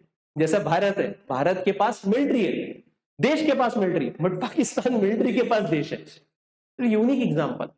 और वहां के जो भी इलेक्टेड रिप्रेजेंटेटिव्स होते हैं, जब वहां के जो भी नेता होते हैं, इवन प्राइम मिनिस्टर की भी बात ले लो, प्राइम मिनिस्टर के पास उतने अधिकार नहीं होते हैं जितने अधिकार वहां के मिलिट्री के पास होते हैं। Is it clear to everyone? इसीलिए आप देखना, ऑपरेशन सिंदूर हो गया, इंडिया पाकिस्तान वॉर हो गया, वॉर के बाद असल में किसने जाना चाहिए था यूएसए, प्राइम मिनिस्टर में जाना चाहिए था। बिकॉज अगर पाकिस्तान खुद को कहता है कि डेमोक्रेटिक नेशन है भाई, तो भाई आपका प्राइम मिनिस्टर सबसे सर्वोच्च होना चाहिए, क्योंकि वो सरकार है और उस सरकार को लोगों ने चुन के दिया। बट कौन गया, भाई साहब गए, ये चुन के आए क्या, नहीं। मतलब क्या, ये जो पहला नोशन है, पहला कैरेक्टरिस्टिक्स है डेमोक्रेसी का, इस पर पाकिस्तान फेल होता है। ठीक है, so in a democracy the final decision making power should rest with the elected representative chosen by the. ठीक है, समझ में आ रहा है? Is it clear to everyone? देखो बेटा, पाकिस्तान का केस ना बहुत ही ये है, कॉम्प्लेक्स है। पाकिस्तान के केस में ना ऐसा ट्रायंगल आता है, ट्रायंगल में एक साइड में आती है पाकिस्तान की सरकार, दूसरे साइड में आता है रिलीजियस ग्रुप। कौन से ग्रुप, रिलीजियस ग्रुप, और तीसरे साइड में आता है मिलिट्री। ड्रॉ करो। ठीक है, मतलब पाकिस्तान में जो सत्ता है, पावर है, that power has been divided into 3 organs. First इज वहां की सरकार, बहुत ही कम पावर है, उससे थोड़ा पावरफुल रिलीजियस ग्रुप्स। ठीक है, कट्टरपंथी संगठनाएं, जैसे भारत में भी बहुत सारी है, बजरंग दल समान वगैरह, तो वहां पे पाकिस्तान में बहुत ज्यादा उनकी फौज है, तो ये रिलीजियस ग्रुप भी बहुत ज्यादा पावरफुल है। फिर उसके बाद नंबर आता है मिलिट्री का, मिलिट्री तो सबसे पावरफुल है। मतलब जो पावर है वो पावर इन तीनों में डिवाइडेड है। तो जब भी भारत सरकार पाकिस्तान के साथ बातचीत करने की कोशिश करती है, तो भारत सरकार किससे बातचीत करती है, गवर्नमेंट से करती है। बट गवर्नमेंट के पास पावर कैसे है, सबसे कम, उससे ज्यादा तो रिलीजियस ग्रुप से ज्यादा है, और उससे ज्यादा मिलिट्री के पास। तो पाकिस्तान में जो सत्ता है वो सत्ता इन तीनों ऑर्गेनाइजेशन में डिवाइडेड है, सबसे उसमें से पावरफुल कौन है? Pakistani military. Is it clear to everyone? समझा? तो पहला कैरेक्टरिस्टिक समझा कि भाई डेमोक्रेसी में क्या है, फाइनल डिसीजन मेकिंग पावर किसके हाथ में होने चाहिए? इलेक्टेड रिप्रेजेंटेटिव के हाथ में होने चाहिए, जिसको लोगों ने चुन के दिया है। दूसरा क्या है? दूसरा क्या है? A democracy must be based on a free and fair election. Democracy में क्या होना चाहिए? Free and fair election where those currently in power have a fair chance of losing. Very important statement. Democracy कैसे, democracy में जो election है वो कैसे? फ्री एंड फेयर इलेक्शन होने चाहिए, और जो सत्ता में बैठे हुए हैं, सत्ता पक्ष में बैठे हुए लोग हैं, उनको भी चांस होना चाहिए कि वो लूज कर सके election. So currently in power have a fair chance of losing on the basis of issues. बराबर है? तभी बोलेंगे ना कि सही मायने में डेमोक्रेसी है। तो फिर ऐसा तो नहीं, ऐसा नहीं होना चाहिए ना कि एक ही पार्टी भाई 50 साल हो गए, 40 साल हो गए बोल रही है इलेक्शन इलेक्शन है, और वही सत्ता में करके, तो ऐसी चीज नहीं होनी चाहिए। वेट गाइस,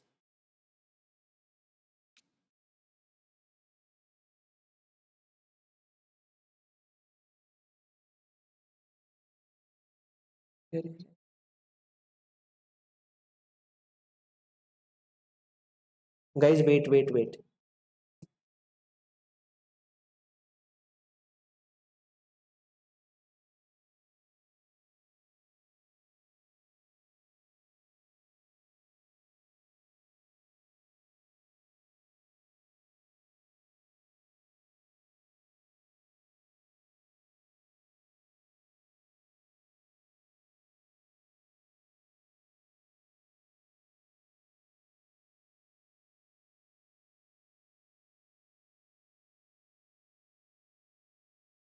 हाँ वेट करो बस।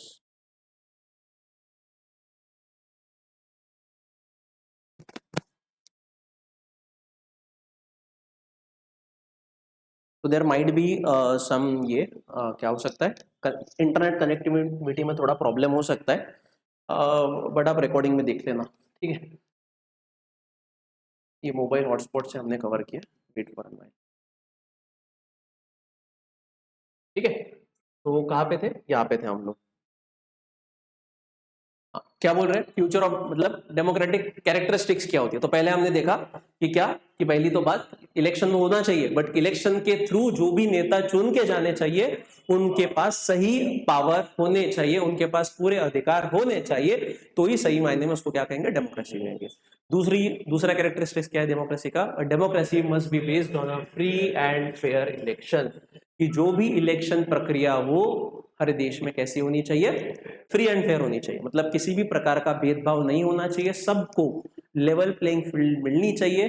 किसी भी व्यक्ति को, फिर भले ही वो गरीब रहने दो, अमीर रहने दो, अगर उसको लगता है कि मुझे इलेक्शन फाइट करना है तो उसको भी अपॉर्चुनिटी होनी चाहिए। Is it clear to everyone? और सबके वोट को इक्वल अधिकार, इक्वल वैल्यू मिलना चाहिए। That is free and fair election where those currently in power have a fair chance of losing. जो सत्ता में है उनको भी क्या होना चाहिए? सत्ता से हटने का फेयर चांस होना चाहिए, तभी हम लोग उस सरकार को क्या बोलेंगे? डेमोक्रेटिक गवर्नमेंट कहेंगे। ऐसे क्लियर टू एवरीवन? अब उदाहरण लेते हैं बेटा चाइना और मेक्सिको का।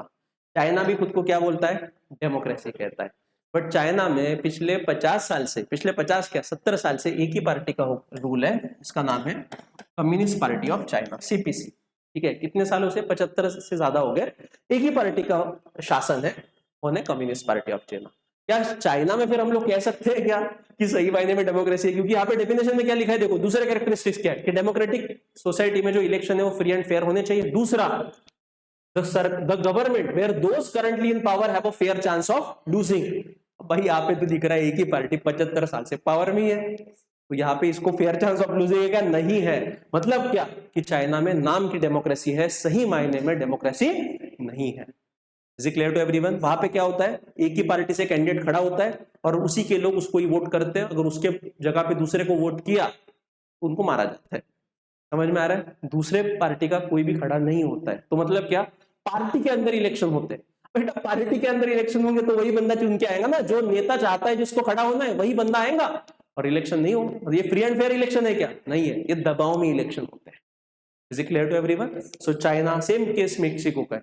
China, Mexico, these are the examples कि जहां पे ये देश खुद को कहते तो है कि हम लोग क्या है, डेमोक्रेसी है, बट सही मायने में डेमोक्रेसी है क्या? नहीं है, क्योंकि फ्री एंड फेयर इलेक्शन नहीं होते। और दूसरी बात, जो सत्ता में बैठे हैं उनको फेयर चांस नहीं है लूजिंग का। Is it clear to everyone? समझ में आ रहा है? ठीक है। उसके बाद मतलब दूसरा कैरेक्टरिस्टिक्स हो गया कि डेमोक्रेसी कौन सी सही है, जो फ्री एंड फेयर मैनर में इलेक्शन करवाती है, और जो सत्ता में बैठे हैं वो भी इलेक्शन हार सकते हैं, ऐसी जहां पे प्रक्रिया होती है उसको हम लोग डेमोक्रेसी कहते हैं। तीसरा कैरेक्टरिस्टिक्स क्या है? In a democracy each adult citizen must have one vote and each vote must have one value. हर एक एडल्ट बंदे को एक वोट होना चाहिए और उस एक वोट को एक ही वैल्यू होना चाहिए। ऐसा ना हो कि अमीर का वोट का वैल्यू अलग, गरीब का वोट का वैल्यू अलग। ठीक है। दुनिया में ऐसे बहुत सारे इंसिडेंसेस हमको मिल जाएंगे बेटा कि बहुत सारे देश ऐसे हैं कि जहां पे वो खुद को डेमोक्रेसी तो कहते हैं, बट सही मायने में डेमोक्रेसी है क्या? नहीं। क्योंकि डेमोक्रेसी की सबसे इंपॉर्टेंट डेफिनेशन क्या है कि हर एक बंदे को वोट का अधिकार और उसके वोट का वैल्यू इक्वल होना चाहिए। भले ही वो किसी भी धर्म का रहने दो, समाज का रहने दो, रेस का रहने दो, सेक्स का रहने दो। Is it clear to everyone? So there are many instances of denial of equal right to vote. First, until 2015 2015 तक सऊदी अरेबिया में महिलाओं को वोटिंग का अधिकार नहीं था। 2015 तक सऊदी अरेबिया में महिलाओं को वोटिंग का अधिकार नहीं था। इसके बाद दूसरा जो देश है ना, उसका नाम है इस्टोनिया। क्या नाम है? इस्टोनिया। इस्टोनिया कहां पे आता है? यूरोपियन देश है बेटा। कौन सा देश है? यूरोपियन देश। अब आपको सबको पता है, पहले तो अमेरिका, फिर अमेरिका के बाद डेमोक्रेसी की लहर कहां पे आई? यूरोप में आई। और यूरोप को कंसिडर किया जाता है अबोर्ड ऑफ डेमोक्रेसी, कि भाई सब मेजर कंट्रीज है डेमोक्रेसी। और इस्टोनिया भी यूरोपियन कंट्री होने के बावजूद वहां पे वन वोट वन वैल्यू नहीं है।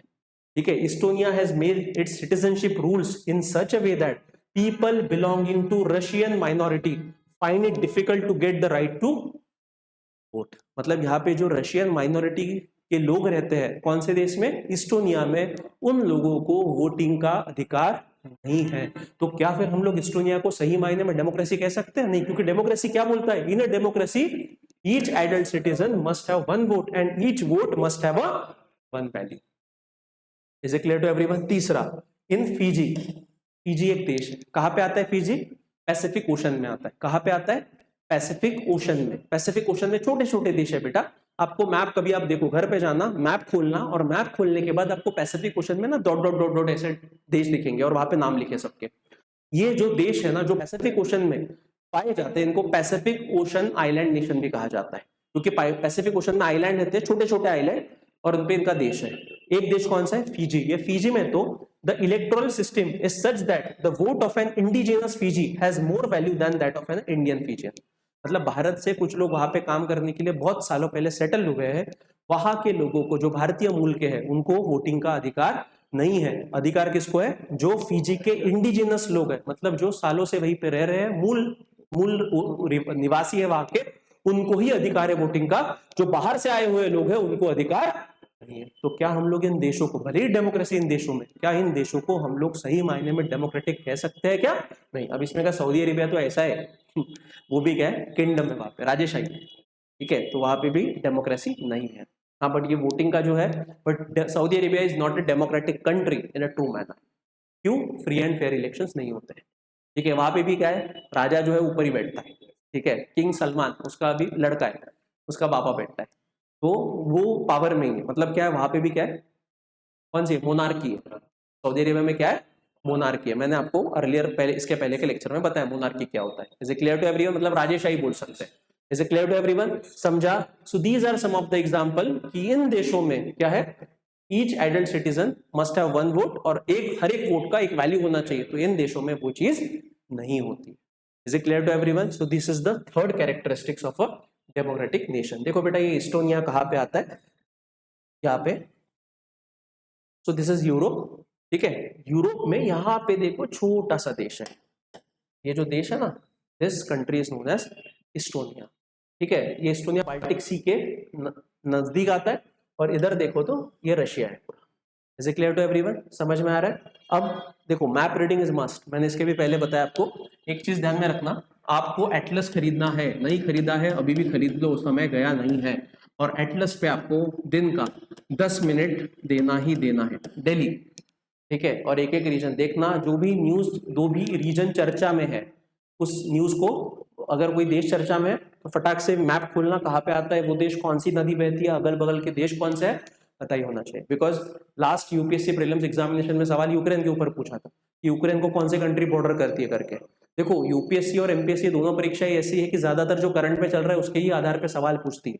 ठीक है, तो इसीलिए जो भी करंट में चल रहा है फटाक से ऐसे देख लेना कि कहाँ पे आता है कहाँ पे नहीं आता है। जैसे अभी इस्टोनिया का मैंने बताया, तो यूरोप में कहाँ पे आता है रे भाई, नॉर्थ साइड में आता है।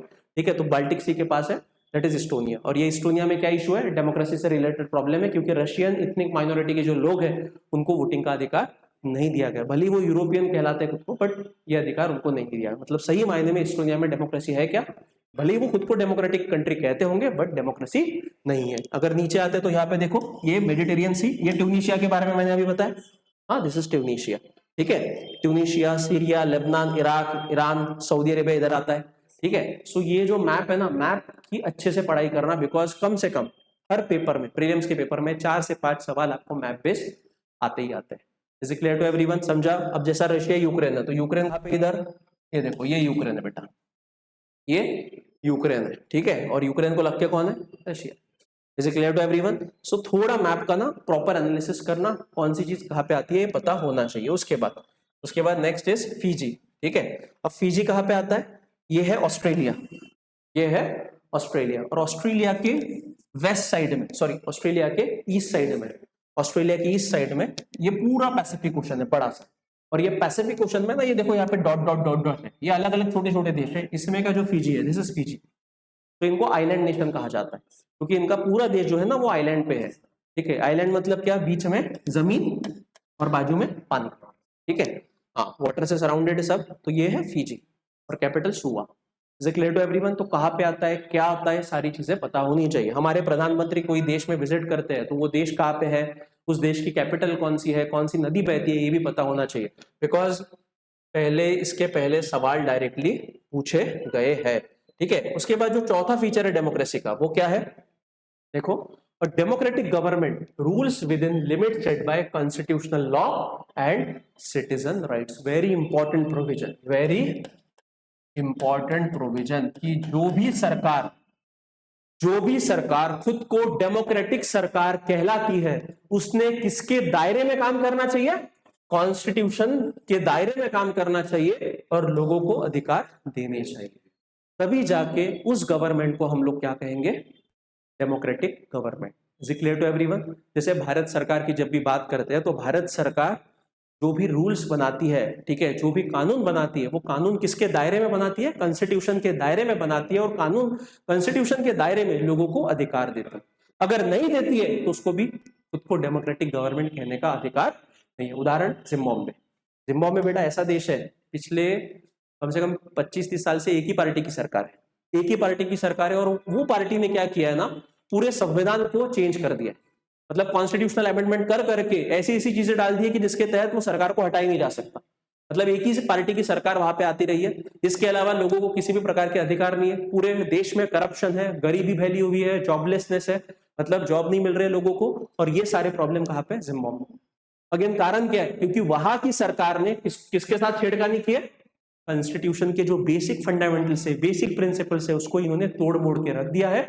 और उसके कारण हम लोग जिम्बाब्वे की सरकार को डेमोक्रेटिक गवर्नमेंट नहीं कह सकते। मतलब सबसे इंपॉर्टेंट क्वालिटी क्या होती है कि डेमोक्रेटिक गवर्नमेंट जो है उसने रूल तो करना चाहिए, बट किसके दायरे में रह के करना चाहिए, कॉन्स्टिट्यूशन के दायरे में रह के करना चाहिए, और लोगों को उनके अधिकार देने चाहिए। तभी जाके सही मायने में हम लोग उसको क्या कह सकते हैं, डेमोक्रेटिक गवर्नमेंट कह सकते हैं। Is it clear to everyone? समझा इतना? बहुत इंपॉर्टेंट है बेटा। So these 4 are important characteristics of democratic government. मतलब कौन से? देखो सबसे पहले हमने क्या देखा, पाकिस्तान का एग्जाम्पल, ध्यान में वही लाना, पाकिस्तान का एग्जाम्पल देखा। क्या देखा पाकिस्तान के एग्जाम्पल में, कि डेमोक्रेटिक गवर्नमेंट जो भी लोग चुन के दे रहे, जो भी रिप्रेजेंटेटिव, उनके पास सही मायने में अधिकार होने चाहिए, पहला देखा। दूसरा, जो इलेक्शन प्रक्रिया है वो कैसी होनी चाहिए, फ्री एंड फेयर मैनर में इलेक्शन प्रक्रिया होनी चाहिए, और जो लोग सत्ता पक्ष में बैठे हैं उनको भी इक्वल चांस होना चाहिए लूज करने का। Is it clear to everyone? दूसरा, ये तीसरा कैरेक्टरिस्टिक्स हमने क्या देखा, तीसरा कैरेक्टरिस्टिक्स क्या देखा, अभी हमने single vote, each adult citizen should get a single vote and each vote should have a same value. Is it clear to everyone? मतलब सबको वैल्यू सेम होनी चाहिए, फिर गरीब रहने दो, अमीर रहने दो, किसी धर्म का रहने दो, किसी जात का रहने दो, सबकी वैल्यू समान। तीसरा और चौथा और सबसे इंपॉर्टेंट कैरेक्टरिस्टिक्स क्या है कि जो भी सरकार डेमोक्रेटिक प्रोसेस से चुन के आई है उसने कॉन्स्टिट्यूशन के दायरे में रह के कायदे और कानून बनाने चाहिए और लोगों के अधिकारों को प्रोटेक्ट करना चाहिए।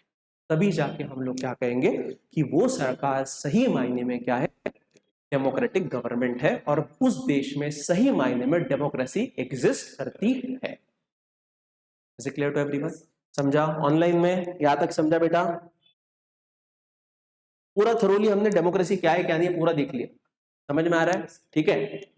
उसके बाद अब the system can be termed as genuine democracy. The system can be termed as genuine democracy only when it fulfils political condition as follows. Political conditions कौन से देखो, हैविंग कॉन्स्टिट्यूशन, संविधान है देश का, ठीक है, having constitution that vest supreme power in the people and protect fundamental rights such as equality, liberty of thought and expression, belief, movement, communication and association. मतलब क्या है कि जेन्युइन डेमोक्रेसी उस देश में कब होंगी, जब उस देश में संविधान रहेगा और उस संविधान में equality, discrimination, prohibition of discrimination, ये सारी चीजें लिखी रहेंगी, तब उसको क्या कहेंगे, डेमोक्रेसी। दूसरा, having universal adult franchise, very important, कि उस देश में क्या होना चाहिए कि कोई भी नागरिक जिसका एज 18 साल के ऊपर होता है उसको क्या मिलना चाहिए, वोटिंग का अधिकार मिलना चाहिए, irrespective of his age, caste, class, religion, कुछ भी जाने, ठीक है। तीसरा, having a responsible government in which the executive is answerable to legislature and legislature to the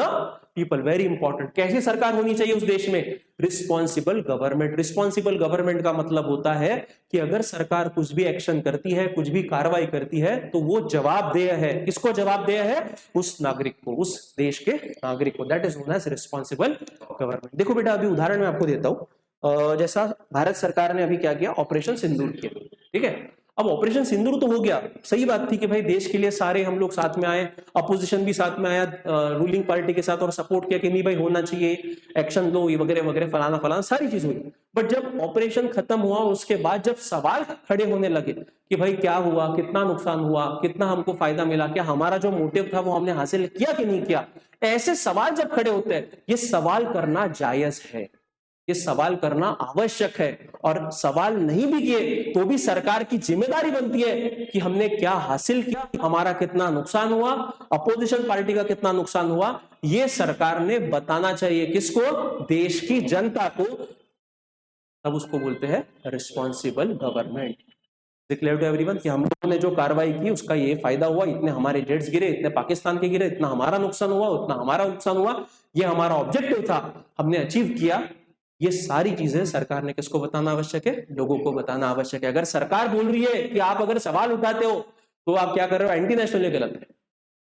हर चीज देश के साथ जोड़ी नहीं जा सकती है, कुछ कुछ चीज सरकार ने जवाबदेही बनती है और सरकार ने जवाब देना आवश्यक है। That is known as. और कोई भी डेमोक्रेटिक गवर्नमेंट क्या होनी चाहिए, सबसे इंपॉर्टेंट, रिस्पॉन्सिबल गवर्नमेंट। और रिस्पॉन्सिबल गवर्नमेंट का मतलब होता है कि लोगों के प्रति जवाबदेही किसकी बनती है? सरकार की बनती है। सरकार में जो सत्ता पक्ष बैठा है उसकी बनती है।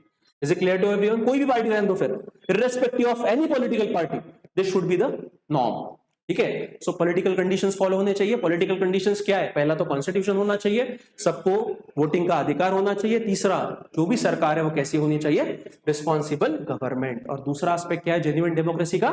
सोशल एंड इकोनॉमिक कंडीशन भी फुलफिल होने चाहिए। अब कौन से social and economic condition?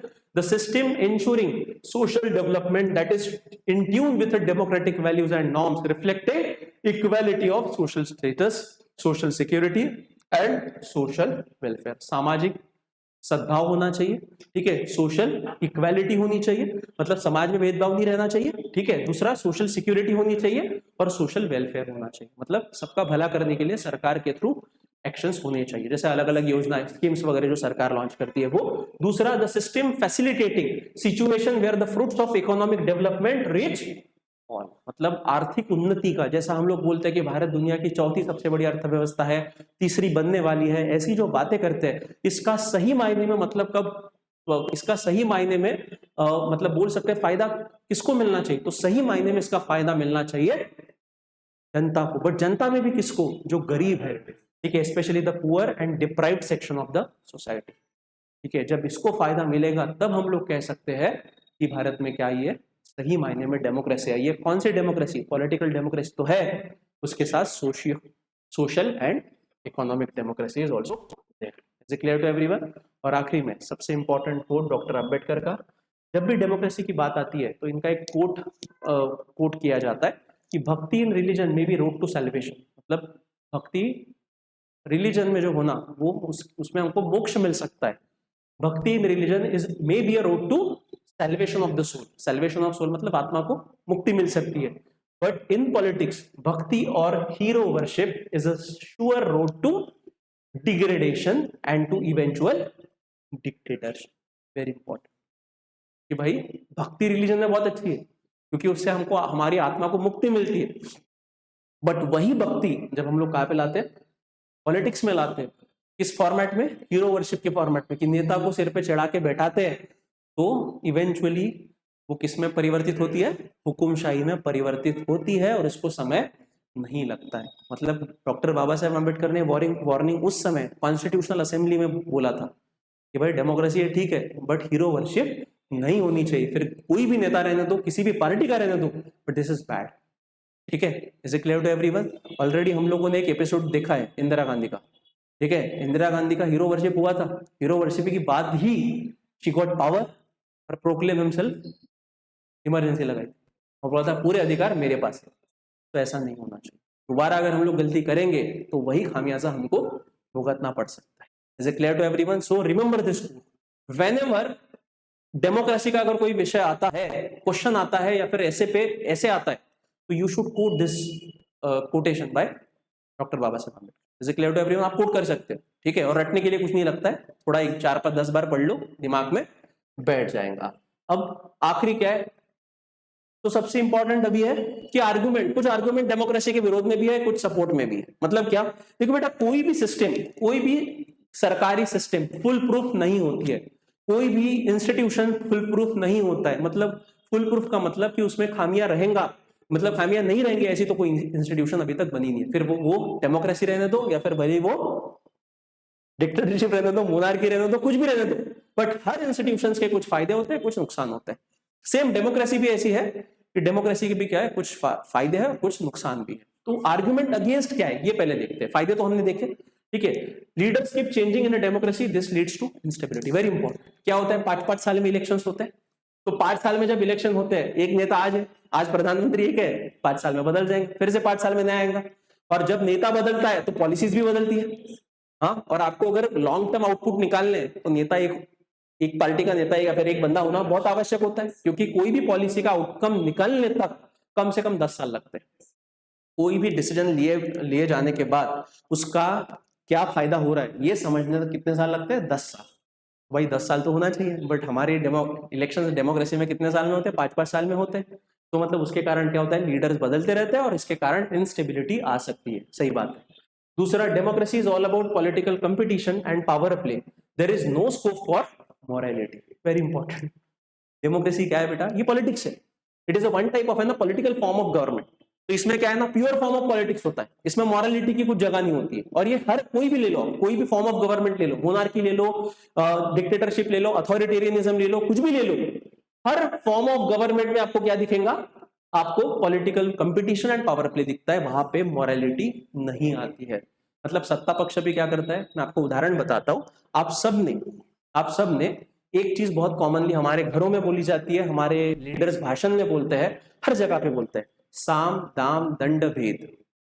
Chanakya ने बोला था, ठीक है, चाणक्य ने बताया था क्या, साम दाम दंड भेद, मतलब कुछ भी हो जाए, जीतना है तो जीतना है भाई, फिर उसके लिए फ्रॉड करना पड़े, कुछ भी करना पड़े, बट करना पड़ेगा। That is competition and power play instead of morality. ठीक है, so many people have to be consulted in democracy that leads to delays. सबसे इंपॉर्टेंट आरोप जो डेमोक्रेसी पे लगाया जाता है कि डेमोक्रेटिक सरकार ये धीरे काम करती है, धीमी गति से काम करती है, बिकॉज यहाँ पे डिसीजन लेते वक्त सबका विचार करना पड़ता है, तो इसीलिए डिसीजन मेकिंग प्रोसेस में देरी होती है। हाँ, बात सबकी सुनी जाएगी डिसीजन लेते वक्त, बट लेट होता है। क्यों लेट होता है, बिकॉज सबकी राय सुनी जाती है और उसके बाद डिसीजन इंप्लीमेंट किया जाता है। Is it clear to everyone? तो डीले का एक आरोप है, दैट इज ट्रू। तीसरा क्या है? Elected leaders do not know the best interest of the people, it leads to, very important, ज्यादातर समय क्या होता है कि इलेक्टेड लीडर जो रहते हैं उनको लोगों के हित में सबसे इंपॉर्टेंट क्या रहेगा ये पता ही नहीं रहता, और उसके कारण बैड डिसीजंस लिए जाते होता है। और ये ज्यादातर क्यों होता है? हमको लगता है कि सर हमारे नेता पढ़े लिखे नहीं है। बेटा पढ़ा लिखा रहना और लीडर पढ़ा लिखा है कि नहीं है ये मायने नहीं रखता है। पॉलिटिक्स ये ऐसा विषय है, कोई भी व्यक्ति पॉलिटिकल लीडर बन सकता है, फिर वो पढ़ा लिखा होने दो या फिर नहीं होने दो। पॉलिटिक्स काय पे चलता है? कॉमन सेंस पे चलता है। काय पे चलता है? कॉमन सेंस पे चलता है। इसके लिए कोई भी डिग्री की आवश्यकता नहीं है, ठीक है। हमने बहुत सारे एग्जांपल देखे कि जहां पे पढ़े लिखे लोगों ने भी करप्शन किया और अनपढ़ इंसान ने कुछ नहीं किया, उसने ईमानदारी से शासन नहीं किया। सो पॉलिटिक्स के लिए क्या लगता है? सिर्फ कॉमन सेंस।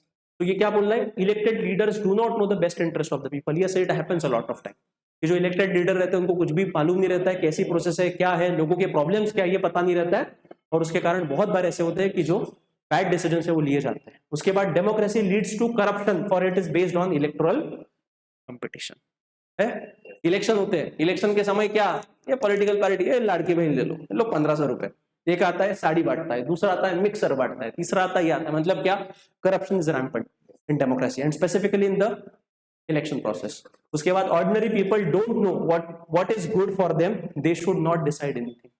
ऑर्डिनरी पीपल को पता ही नहीं होता है कि उनके लिए अच्छा क्या है बुरा क्या है। क्यों पता नहीं होता है? बिकॉज एजुकेशन ही नहीं।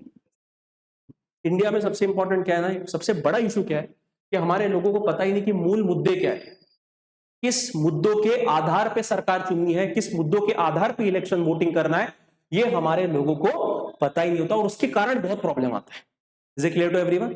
और अगर हमको सही मायने में ये चीज बदलानी है तो हमको लोगों को एजुकेट करना आवश्यक है, तभी जाके लोगों को समझेगा कि किसको मतदान देना चाहिए और किसको मतदान नहीं देना चाहिए।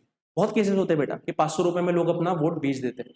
देखो ये 5 साल में आपको सिर्फ एक अधिकार मिल रहा है, और डेमोक्रेसी में सही मायने में सही पावर आपके पास है, कौन सी? वोट देने की। बहुत बार क्या होता है, इलेक्शन हो जाते हैं, लोग वोटिंग का दिन आता है, वोटिंग के दिन लोग छुट्टी मनाने चले जाते हैं और वोट नहीं करते। कितना वोटिंग परसेंटेज है हमारा? 50-60%, लेस देन 50-60, मतलब 100 में से 50 ही लोग वोट डाल रहे, 60 ही लोग वोट डाल रहे, 40 लोग वोट डाल ही नहीं रहे। बेटा 40 लोग अगर वोट डालते हैं तो देश का भविष्य बदलाया जा सकता है। उसके कारण क्या होता है, जो लोग वोट नहीं डालते उनके कारण जो इनकम्पिटेंट लोग हैं वो सत्ता में आ जाते हैं और सरकार बनाते हैं, और फिर हमको खामियाजा 5 साल भुगतना पड़ता है, हम लोग कुछ नहीं कर सकते। मतलब the most important right with the citizen of a country is right to vote. अगर हम लोग वो राइट एक्सरसाइज करेंगे तो देश का भला होगा, हमारा भला होगा। अगर वो अधिकार हम लोग एक्सरसाइज नहीं करेंगे तो देश का भी नुकसान है, हमारा भी नुकसान है। Is it clear to everyone? हमको लगता है बहुत बार कि मेरे एक वोट से क्या बिगड़ेगा, बट आप सोचिए अगर ऐसा सारे लोगों ने सोचा तो क्या होगा, है ना? सबसे इंपॉर्टेंट है। तो इसीलिए बेटा जब भी इलेक्शन का मसला होता है, जब भी वोट का मसला होता है, इसीलिए तो जो इलेक्शन की अभी सुप्रीम कोर्ट की पे केस चल रही है इलेक्शन कमीशन ऑफ इंडिया के रिलेटेड, स्पेशल इंटेंसिव रिवीजन, बहुत महत्वपूर्ण है, क्योंकि पूरी डेमोक्रेसी में सिटीजन का रोल क्या है? जो वोट का ही तो अधिकार है, दूसरा क्या अधिकार हमको है? और अगर वो भी हमसे छीना जा रहा है, that is compromising with the ethos of democracy, compromise with the right of the people given by the constitution. That is very important thing. इसीलिए पूरी दुनिया की, पूरे भारत की नजर किसके तरफ होनी चाहिए कि सुप्रीम कोर्ट क्या फैसला देता है। ऐसा ना होना चाहिए कि भाई वो स्पेशल इंटेंसिव रिवीजन करते वक्त लाखों लोग बाहर निकाले गए। हो गए, पहले केस में आ गए, लगभग 65 lakh citizens which are residing in Bihar, उनके वोटर आईडी कार्ड कैंसिल किए गए। क्यों? क्योंकि उनके पास डॉक्यूमेंट नहीं करके। 65 लाख मतलब मजाक नहीं है, और शायद से अनुमान लगाया जा रहा है कि 1 करोड़ आबादी बिहार की इलेक्शन से बाहर फेंकी जाएगी। मतलब उनको वोटिंग का अधिकार नहीं मिलेगा। अगर अधिकार नहीं है तो बोल सकते हैं क्या डेमोक्रेसी? बड़ा होता है सवाल, समझ में आ रहा है? इसीलिए समझना आवश्यक है, इसीलिए एजुकेशन आवश्यक है लोगों का। समझ में आ रहा है? तो दीज आर द ड्रॉबैक्स। अब what are the arguments for democracy? मतलब क्या है? ठीक है भाई, डेमोक्रेसी में फॉल्ट तो होंगे, अब कोई ऐसी व्यवस्था बनी नहीं है कि जिसमें फॉल्ट नहीं है, बट ये वर्स्ट फॉर्म से तो ये ठीक है। मतलब बाकी के जो सर डिक्टेटरशिप हो गया, अथॉरिटेरियन हो गया, उसके कंपैरिजन में तो डेमोक्रेसी लाख गुना अच्छी है, ठीक है ना? कुछ ना होने से अच्छा है, कुछ होना अच्छा है, दैट्स डेमोक्रेसी, ठीक है? So democratic government is a better government because it is more accountable form of government. Very important, accountability आप रख सकते हो, देनी पड़ती है सरकार को कि बताओ भाई डिसीजन लिया ना तो क्यों लिया, बताओ ये कानून बनाना क्यों बनाया, बताओ। इवन कानून बनाने की प्रक्रिया में भी लोगों का पार्टिसिपेशन कभी कभी किया जाता है। आपको पता है कभी कभी सरकार लॉ बनाती है, कानून बनाती है ना, तो वो उस कानून बनाने के पहले लोगों से ओपिनियन मांगती है कि बताओ भाई इस कानून में हमने क्या क्या चीज डालनी चाहिए, और वो प्लेटफॉर्म पे ओपन किया जाता है। अब कौन देश का जो जागरूक नागरिक रहेगा वो वहां पे अपना ओपिनियन देगा, और उसके लिए क्या है, एजुकेशन आवश्यक है। मतलब क्या है कि देश की आबादी जितनी ज्यादा एजुकेटेड रहेगी उतनी डेमोक्रेसी स्ट्रांग बनेगी। ठीक है, democracy improves the quality of decision making, very important. ठीक है, democracy provides a method to deal with differences and conflicts, very important. Differences and conflicts कैसे डील किया जा सकता है, बेस्ट फॉर्म डेमोक्रेसी। चाइना का मान नहीं कि विरोध में गया मार दो, हमारे यहाँ पे प्रॉपर लीडर ऑफ अपोजिशन रहता है। ठीक है, leader opposition parties are there, और अपोजिशन पार्टीज का काम क्या है, सरकार को अकाउंटेबल रखना, सरकार को सवाल पूछना, अगर डिसीजन सही है तो बताओ क्यों सही है, गलत है तो क्यों सही है। ये काम किसका होता है, अपोजिशन का होता है। Is it clear to everyone? मतलब क्या, इस रूलिंग पार्टी एंड अपोजिशन, इसके माध्यम से डिफरेंसेस एंड कॉन्फ्लिक्ट को एड्रेस किया जाता है। ठीक है, democracy enhances the dignity of citizen, very important. हमको लगता है ट्रूली एम्पावर्ड लगता है किस दिन, जिस दिन मतदान होता है, क्योंकि हम लोग राजा रहते हैं। ठीक है, हम लोग राजा रहते हैं, हमको हमारी पूरी ट्रीटमेंट होती है, खिदमत होती है। पॉलिटिकल पार्टी वाले कहते हैं बैठो भाई कार में बैठो वोट करने जाओ, समझ में आ रहा है? मतलब क्या, डिग्निटी रहती है कि नहीं भाई, बट डिग्निटी कब तक टिकी रहेंगी, जब तक इलेक्शन की प्रक्रिया फ्री एंड फेयर मैनर में है, तब तक डिग्निटी टिकी रहेंगी। Is it clear to everyone? समझ में आ रहा है? ठीक है, last, democracy is better than other forms of government because it allows us to correct its important. इस बार मैंने मतदान दिया, गलत सरकार आ गई, बट 5 साल बाद मेरे को करेक्शन का चांस है, मतलब अधिकार है, चेंज कर सकते हैं। सो मिस्टेक को सुधारा जा सकता है, that is the biggest advantage of democracy. But बाकी डिक्टेटरशिप में एक बार आ गया, अभी लगता है आपको अच्छा है, अच्छा है, डिक्टेटरशिप होनी चाहिए, चाइना समान होना चाहिए, अबे बोलने के लिए अच्छा है, बट जब आएगा तो आपको कुछ नहीं अधिकार रहेंगे। सरकार ने बोला सोशल मीडिया पे नहीं डालना तो नहीं डालना, सरकार ने बोला पढ़ाई करनी तो पढ़ाई करनी, ऐसे फरमान आएंगे फिर करना ही पड़ेगा। तो अभी हमको लग रहा है, अभी हम लोग क्या है, we in Indian context we don't value the freedom, we don't value the freedom specifically, कि जब भी हम लोग यहाँ पे भारत में जब रहते हैं तो हमको बहुत फ्रीडम रहता है, बाहर के देशों में जाओ इतना फ्रीडम नहीं मिलता है। तो इशू क्या है, ये फ्रीडम किसके तहत मिला है, डेमोक्रेसी के तहत मिला है। अगर डेमोक्रेसी हटी तो फ्रीडम आया, समझ में आ रहा है? So democracy can not get us everything and is not the solution to all problem, but it is clearly better than any other alternative, that भी वेरी इंपॉर्टेंट। ये सबसे अच्छी नहीं है, कोई भी नहीं कहता कि ये बेस्ट फॉर्म ऑफ गवर्नमेंट है, बट इसके जो ऑल्टरनेटिव्स है उसकी तुलना में ये बहुत अच्छी है। ठीक है, तो कुछ ना रहने से अच्छा है ये रहना, भले ये स्लो है, धीरे है, बट हाँ ये एकोमोडेटिव है। डेमोक्रेसी कैसी है, एकोमोडेटिव है। एकोमोडेटिव मतलब क्या, इसमें माइनॉरिटी का भी इंटरेस्ट कंसिडर किया जाता है, मेजोरिटी का भी इंटरेस्ट कंसिडर किया जाता है, मेल्स का भी इंटरेस्ट कंसिडर किया जा रहा है, फीमेल्स का भी इंटरेस्ट कंसिडर किया जा रहा है। मतलब समाज के रहने वाले हर एक तबके के लोगों का इंटरेस्ट इसमें कंसिडर किया जाता है और उसके बेसिस पे डिसीजन बनाया जाता है। Is it clear to everyone? समझ में आ रहा है? So these are arguments for democracy. So this is all for today. हमने डेमोक्रेसी पूरा देख लिया। इसके बाद अब डेमोक्रेसी के अलग अलग एस्पेक्ट्स क्या है वो हम लोग कल के लेक्चर में कवर करेंगे। इक्वालिटी क्या है, कौन से इश्यूज है, क्या इश्यूज है, we will cover it thoroughly. तो आज के लेक्चर में किसी को कुछ डाउट है? Prem, referendum is different thing, referendum बाद में बताऊंगा। हाँ, रेफरेंडम भी लोगों का ओपिनियन लेना ही होता है, जिसमें इलेक्शन होता है तो कुछ जो होते हैं ना डिसीजंस होते हैं सरकार के, उसके ऊपर रेफरेंडम किया जाता है। कि जैसा उदाहरण के तौर पे जब भारत को आज़ादी मिल रही थी तो उस टाइम पे बोला गया था कि जम्मू एंड कश्मीर में रेफरेंडम होना चाहिए। रेफरेंडम मतलब क्या, कि जम्मू एंड कश्मीर के नागरिक को भारत में रहना है कि पाकिस्तान में रहना है, उस पर वोटिंग, दैट इज रेफरेंडम। मतलब एक मसला पकड़ा जाता है, मुद्दा पकड़ा जाता है, उस पर लोगों का डायरेक्ट वोटिंग होता है। बट भारत ने तो बोला था, भारत ने नहीं बोला था, पाकिस्तान ने तो नहीं बोला था, भारत ने भी नहीं बोला था। तो रेफरेंडम इज दैट, मतलब कोई एक पॉलिसी होती है सरकार की, तो सरकार क्या करती है, वो पॉलिसी पे डायरेक्टली वो लोगों को वोट करने के लिए बोलती है। That is referendum is direct form of democracy. मतलब जैसा हमारे केस में कैसे होता है, भारत के केस में, भारत में रिप्रेजेंटेटिव फॉर्म ऑफ डेमोक्रेसी, हम लोग हमारे नेता को चुन के देते हैं, नेता हमारे डिसीजन लेते हैं पार्लियामेंट। क्योंकि इतना बड़ा देश है, इतने बड़े देश में रेफरेंडम पॉसिबल नहीं है, क्योंकि हर एक कानून के लिए अगर सरकार लोगों के पास आने लगी, बेटा एक कानून बनने के लिए ही 2-2 साल लगेंगे, फिर तो और डिले हो जाएगा, वो पॉसिबल नहीं। ये रेफरेंडम कहाँ पे होता है ना, referendum is a direct form of democracy, जहां पे पॉपुलेशन कम है, 1 लाख 2 लाख नागरिक है। ऐसे भी देश है जहाँ पे 1 लाख 2 लाख देश है, ऐसा वेटिकन सिटी है, कुछ तो भी 10 लाख के आसपास पॉपुलेशन, ठीक है ना। वहां पे अगर कोई कानून बनाना है तो लोगों के सामने पेश किया जाता है और लोगों को बोला जाता है वोट करो। बेटा 10 लाख का वोटिंग करना इज वेरी इजी, मतलब वो फटाक से 1-2 दिन में डिसीजन आ जाता है। तो वैसा होता है, जहां पे आबादी कम है वहां पे ये डायरेक्ट फॉर्म ऑफ डेमोक्रेसी लगते हैं। ये हमारे यहाँ पे जो डेमोक्रेसी है कैसा इनडायरेक्ट फॉर्म ऑफ डेमोक्रेसी, क्योंकि हम लोग किसको चुन के देते हैं, रिप्रेजेंटेटिव्स को। हमारे representative on behalf of population वहां पे पॉलिसी बनाते हैं। Is it clear to everyone? समझा? ठीक है, ठीक है प्रेम। और किसी को डाउट है ऑनलाइन में?